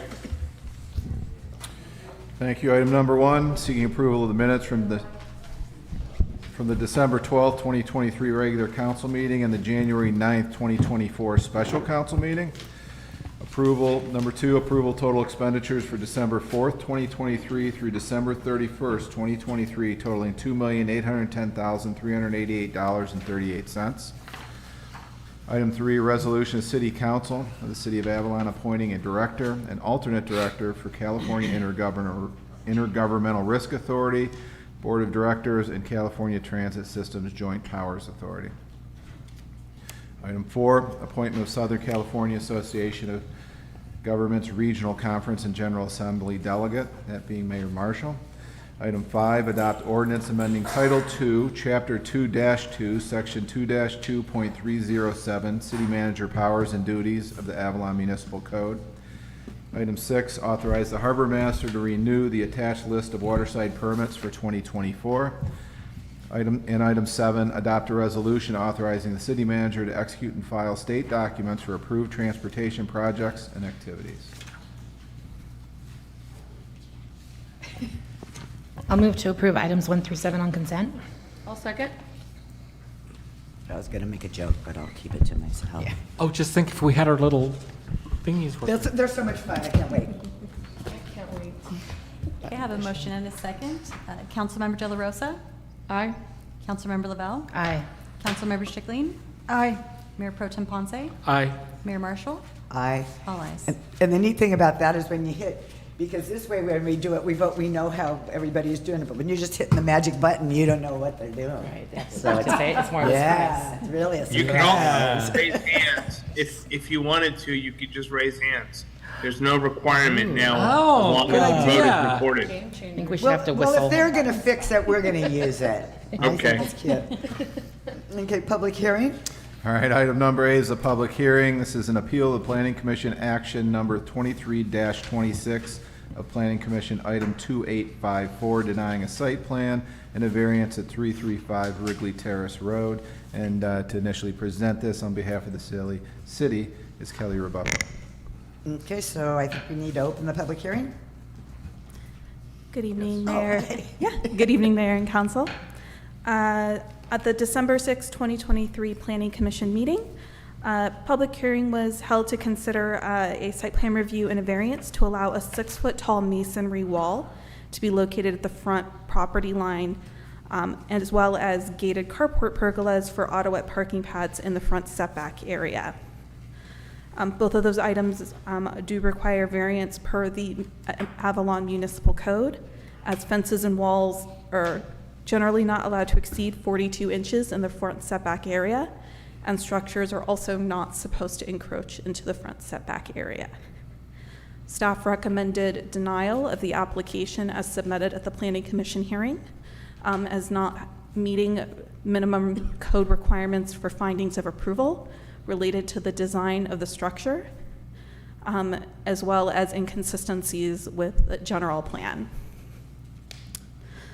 The applicant has submitted an appeal request to City Council regarding their application, and as part of that request, have provided 2 alternative wall designs meant to address the concerns with findings made by staff and Planning Commission at the hearing in December. For consideration. Per the municipal code, council can take 4 different actions on the appeal application. One would be to affirm the commission's denial of the project and uphold Planning Commission Resolution 23-26. The second would be to ask for additional information regarding the application from staff for further consideration. Option number 3 would be to refer the matter back to the Planning Commission for further proceedings. You could do that either providing or without providing further instruction for that hearing. And option number 4 would be to decide to set the matter at public hearing for City Council as a de novo hearing, meaning that you would hear the request new. Staff obviously supports the Planning Commission's denial of the project as it was submitted in December, and the findings of denial that were made at that hearing. However, the appeal application has demonstrated that the applicant has willingness to modify the design of the project in order to address the deficiencies that were found in the design at that meeting in order to make findings for approval. Therefore, it's the opinion of staff that there are grounds for further consideration of the project, either by City Council or by the Planning Commission at your direction. I'm here for any questions you might have. The applicant's representative, Brian Tucker from Fine Line Construction, is also here for any questions you might have. Okay. Thank you. Alrighty, well then let's, Can I ask a quick question of staff? sure.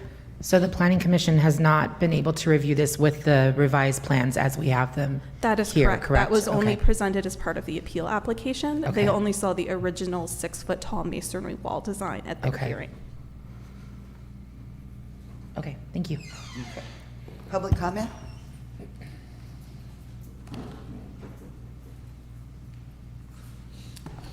As she said, I'm Brian Tucker from Fine Line Construction, and I am the denied one, or was denied last time. So I think you have everything in front of you, but I just want to kind of get into what precipitated or started this whole thing. I think you're all familiar with 335 Wrigley. It's got a very low wall, and there's people actually get up on the wall, they walk along the top of the wall, and they actually walk out onto the guy's roof, Eric Albert, the guy that owns the place. So he saw that a few times. It's a great place to take pictures, and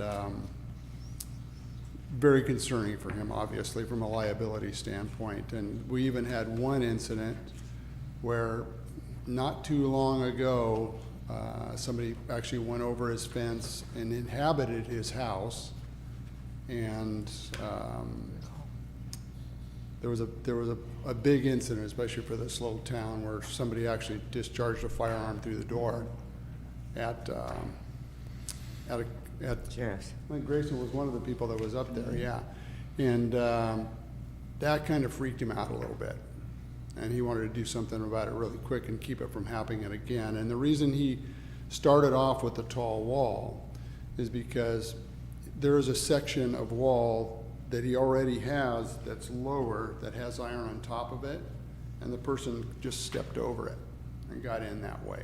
So when he started off with the wall, he thought, what's the hardest thing to scale?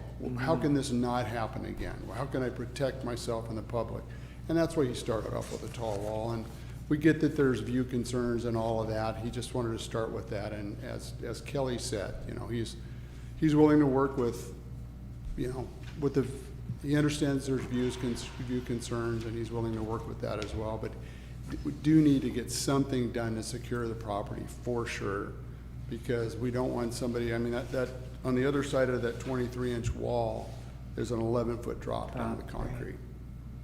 And nobody wants to see that happen or have a repeat of what happened already before, so. All right, thanks.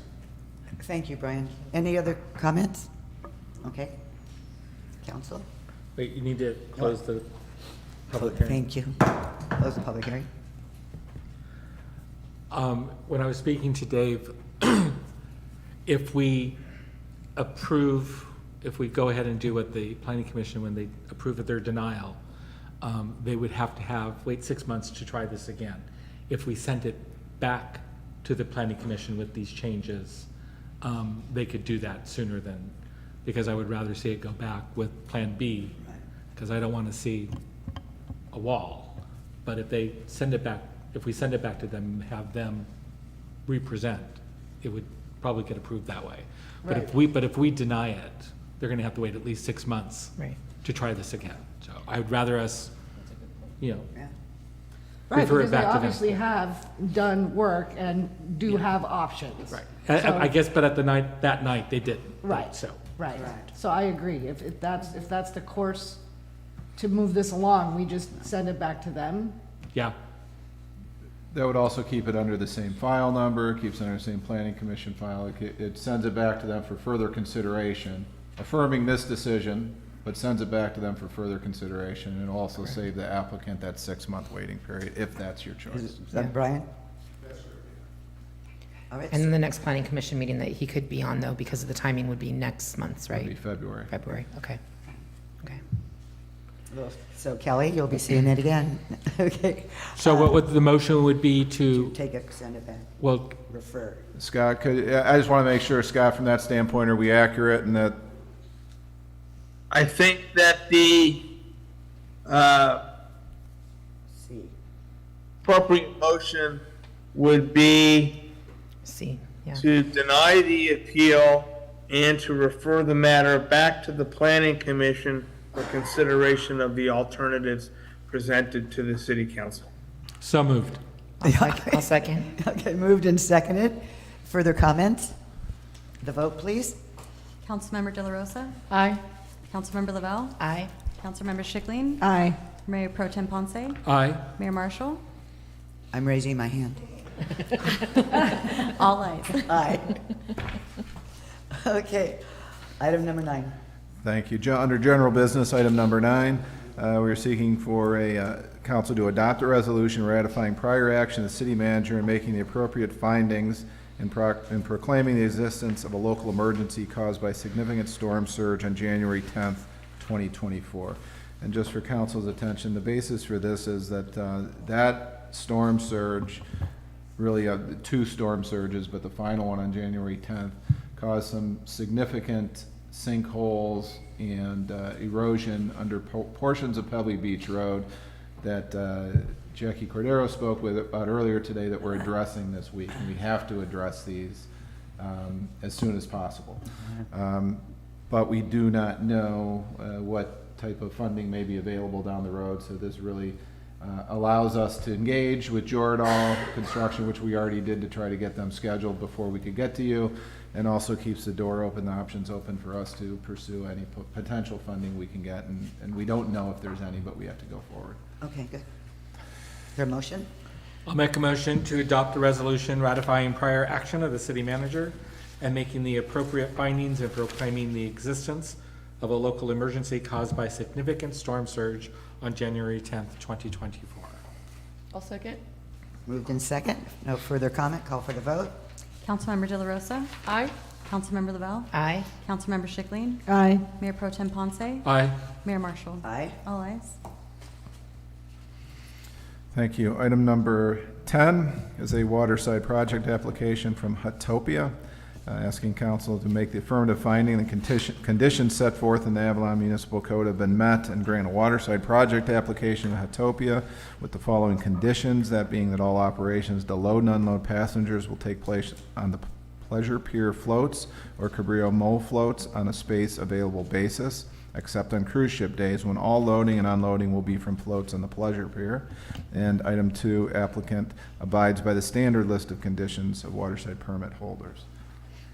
And Orrin is here if there's any questions. Any questions of Harbor Master? No? Nope. Action? I'll make a motion. Make the affirmative finding that conditions set forth in the Avalon Municipal Code have been met and grant a Waterside project application to Hutopia with the following conditions.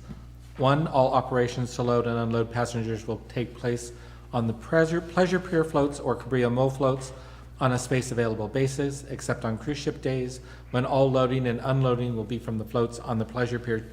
And 2, applicant abides by the standard list of conditions for Waterside permit holders. I'll second. And I just have a question. Is there like a person's real name? I'm not seeing a name. Uh-huh. That's a group of high-end camping. They North America is the, I'm not sure if they started in Europe, but they've got a number of places in North America. But I mean, if you need to talk to somebody, who do you talk to? Oh, yeah, I do have a name on the Waterside permit application. Okay, Yeah. I just couldn't find it. Okay. Thank you. Motion and a second? Call for the vote. Councilmember De La Rosa? Aye. Councilmember Lavelle? Aye. Councilmember Schickling? Aye. Mayor Pro Tem Ponce? Aye. Mayor Marshall? Aye. All ayes. Thank you. Item number 11, again, another Waterside project application, this one being for Avalon Aquatic Excursions, asking council to make affirmative finding that conditions set forth in the Avalon Municipal Code have been met, grant the Waterside project application to Avalon Anglers with the following conditions, with Avalon Aquatic Excursions. I also wanted to make that correction. We do have a recommendation. We refer to it as Avalon Anglers at one point. I'd like to correct that to excursions. That all operations to load and unload the charter passengers will take place on the pleasure pier floats except on cruise ship days, when all loading and unloading will take place from the Jet Ski Corporation end float located at the end of the pleasure pier. An applicant abides by the standard list of conditions of Waterside permit holders. And we have somebody here? Okay, just want to come up and make a comment? Since you've been staying here all this time? Yeah, my name's Eric Mahan, and prior experience on the harbor is I worked for a manager for Catalina Diver Supply for about 9 years, boat captain, scuba instructor, so I'm very, very familiar with the harbor. Am looking for small boat, 6-pack operations, just to take people out, have a good time, show them the actual world that we're here on the ocean to go show them when they're tired of drinking in the bars and eating in the restaurants. And I know there's already a couple businesses that I will be competing against, both of which are present tonight, I believe. And have already talked to them, one into very extensively, but I'm looking for a very friendly relationship where it's symbiotic, everybody helping everybody. I worked in the harbor when it was not so symbiotic with a whole bunch of different companies and stuff, and I have no interest in operating like that. This is supposed to be fun for everybody, plenty of business to go around. And we're out on the water all day long, so it's got to be nothing but fun. Right. So if you have any questions for me, feel free. So you do tie up to Joe's rental boats? Where do you put your boat? It's going to be on a mooring in the harbor. It's going to tie up to the pier floats or for a pickup down on the shoreboat float. Okay. Not at Joe's. Okay. I talked to them, they said no. Okay. All right. Okay, Oren, did you want to make any comments?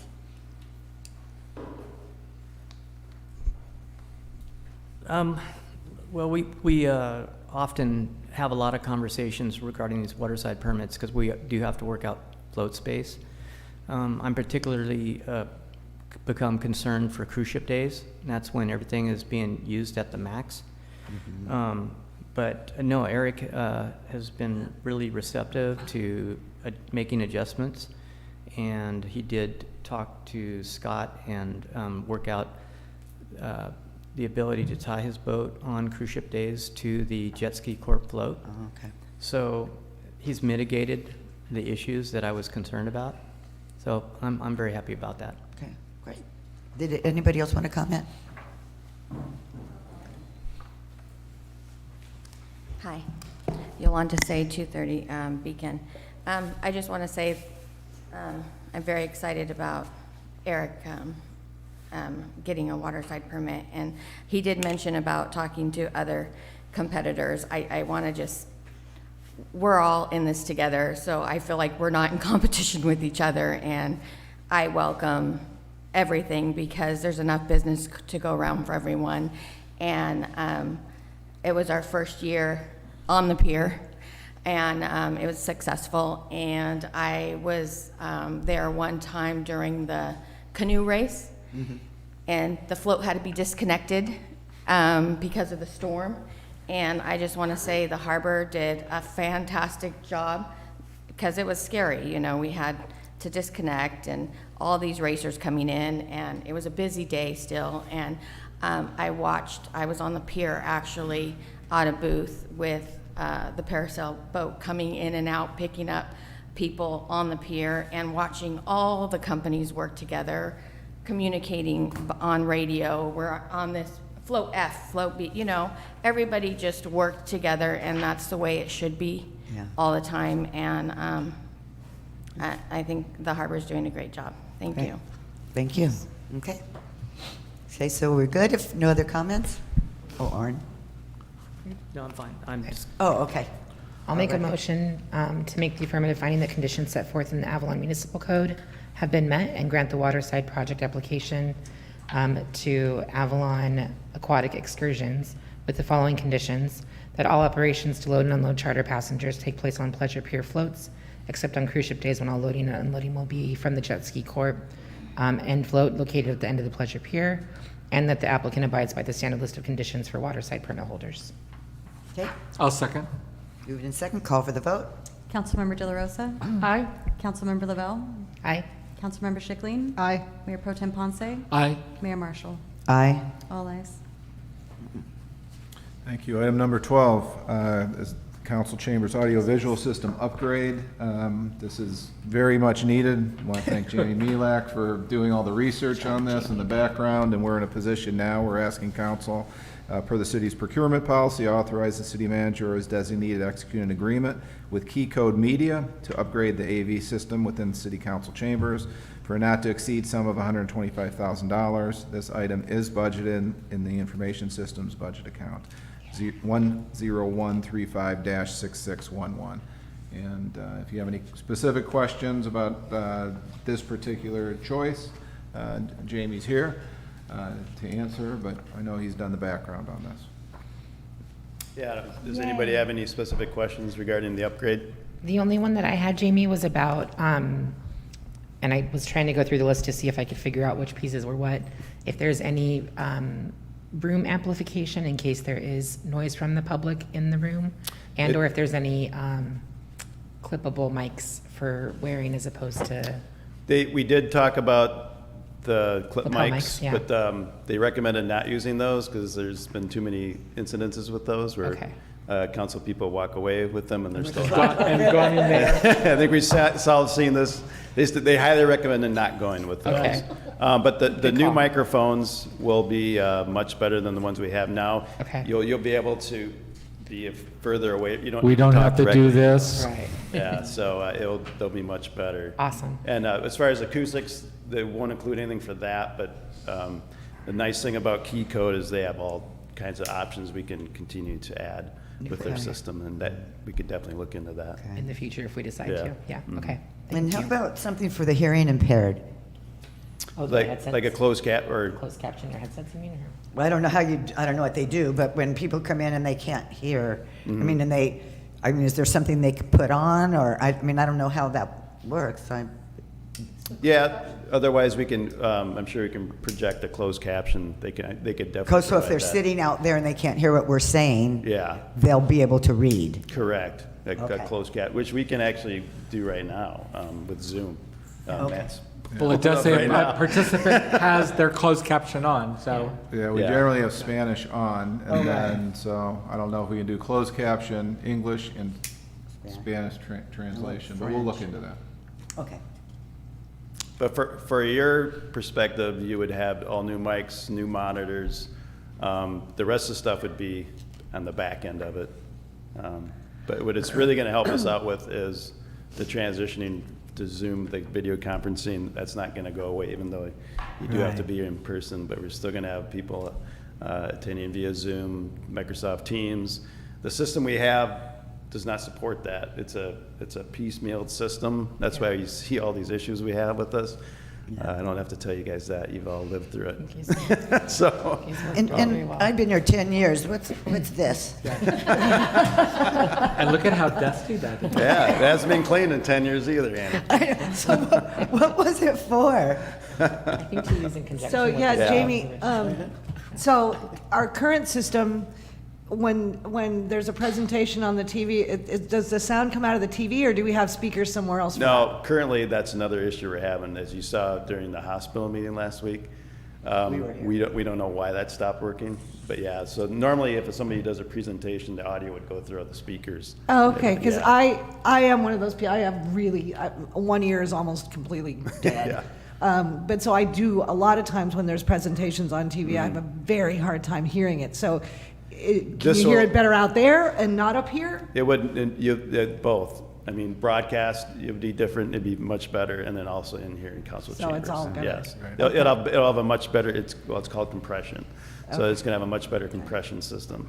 So Okay. the sound quality be much better in the council chambers and over Channel 3 and streaming. Online. Oh, okay, because I don't know if you have, a couple of times I've actually been like this when we're, Yeah, and that's due to the compression. Okay, all right, perfect, thank you.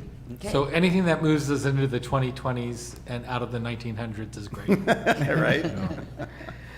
I'll make a motion to authorize the city manager designate to execute an agreement with Key Code Media, Inc. to upgrade the audiovisual AV system within the City Hall Council chambers for a not to exceed sum of $125,000. This item is budgeted in the information system budget account 10135-6611. Super excited. I'll second. Moved in second. Call for the vote. Councilmember De La Rosa? Aye. Councilmember Lavelle? Aye. Councilmember Schickling? Aye. Mayor Pro Tem Ponce? Aye. Mayor Marshall? Aye. All ayes. Thank you. You're welcome. Thank you. Thank you. Thanks, Jamie. Item 13 is float 4 and 4A repair and refurbishment.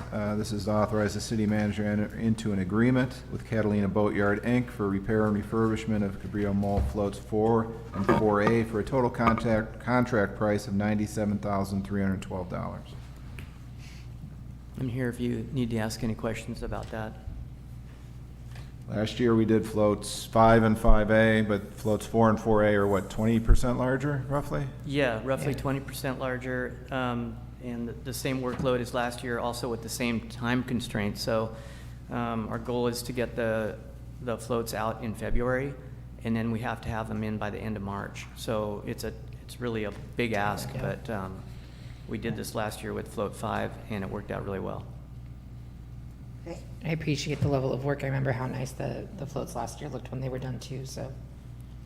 Yeah, it looks like the boatyard is definitely Go ahead. helping out too, Yeah. chipping in, so, cool. I'll make a motion to authorize the city manager to enter into an agreement with Catalina Boatyard, Inc. for repair and refurbishment of Cabrillo Mole floats 4 and 4A for a total contract price of $97,312. I'll second. Call for the vote. Councilmember De La Rosa? Aye. Councilmember Lavelle? Aye. Councilmember Schickling? Aye. Mayor Pro Tem Ponce? Aye. Mayor Marshall? Aye. All ayes. Item 14, Orin, stand where he is. Item 14 is Harbor Patrol Boat Volvo engine replacement. Authorize the city manager to approve an expenditure for purchase of 2 new Volvo D3-200A engine package systems for patrol boats 1 and 4. Okay. We need them, so go ahead. I'll make a motion to authorize the city manager to approve an expenditure for purchase of 2 new Volvo D3-200A engine package systems for patrol boats 1 and 4. I'll second. Call for the vote. Councilmember De La Rosa? Aye. Councilmember Lavelle? Aye. Councilmember Schickling? Aye. Mayor Pro Tem Ponce? Aye. Mayor Marshall? Aye. All ayes. And Thank our you. mechanics know how to work on those Volvos, huh? It's amazing. Yeah. Huh? Yeah. They really are They are diverse. talented. Yeah, that is fantastic. And Orin, Talented. Yeah. I'm just curious, where are we with the electric boat? Is that So gonna happen? Our voucher got approved. Oh, yay. It did. So we're just, I'm actually doing a lot of work with CARB right now, and I have to do a lot of reporting. But once we get through that, there is a little bit of a, is there somewhat of a backlog on getting the boat? But no, we expect it's going to happen. It's just, there's a lot of parts to Okay, it. cool, just curious. Yeah, it's still out there, and All right. we're still very excited about it. Okay, good. Yeah. Or actually, quick question. When we are ready to use one of the engines, will Harry's be able to bring it to us? Do we go get it? So we have a long-standing relationship with all of the dealers on the mainland, Harry's, as well as Marine Diesel Services and Tom Smith Marine. They have the engine, and when we're ready for it, they will deliver it, or actually we'll deliver the boat to them. They'll install it. So in this package, we've paid for the labor to install this engine on the first boat. On the second one, because labor costs may go up in 2025, that's not been agreed to yet, but everything else is. Awesome. Okay, thank you so much. Yeah. Okay, thank you. And, Okay. and these are Tier 3 compliant engines, so we're still compliant with CARB and everything Oh, they're good, yeah. asking. Of Yes. course. Yeah, excellent, okay. Thank you. Yes, thank you. And thank you, everybody, for hanging out. And we're going to close session. So we have two items for closed session. That's conference with legal counsel, anticipated litigation, significant exposure to litigation pursuant to paragraph 2 of section D of section 54956.9, that being one case. And then real property negotiation, property APN number 74800018909 and 74800510004. Okay, well, Scott, will you be joining us in the other room? Yes, I will. Okay. See you there. All right, see you shortly.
We are back from closed session, and there is no reportable action. Good night, Tony. Good night, Tony. I don't think he's watching.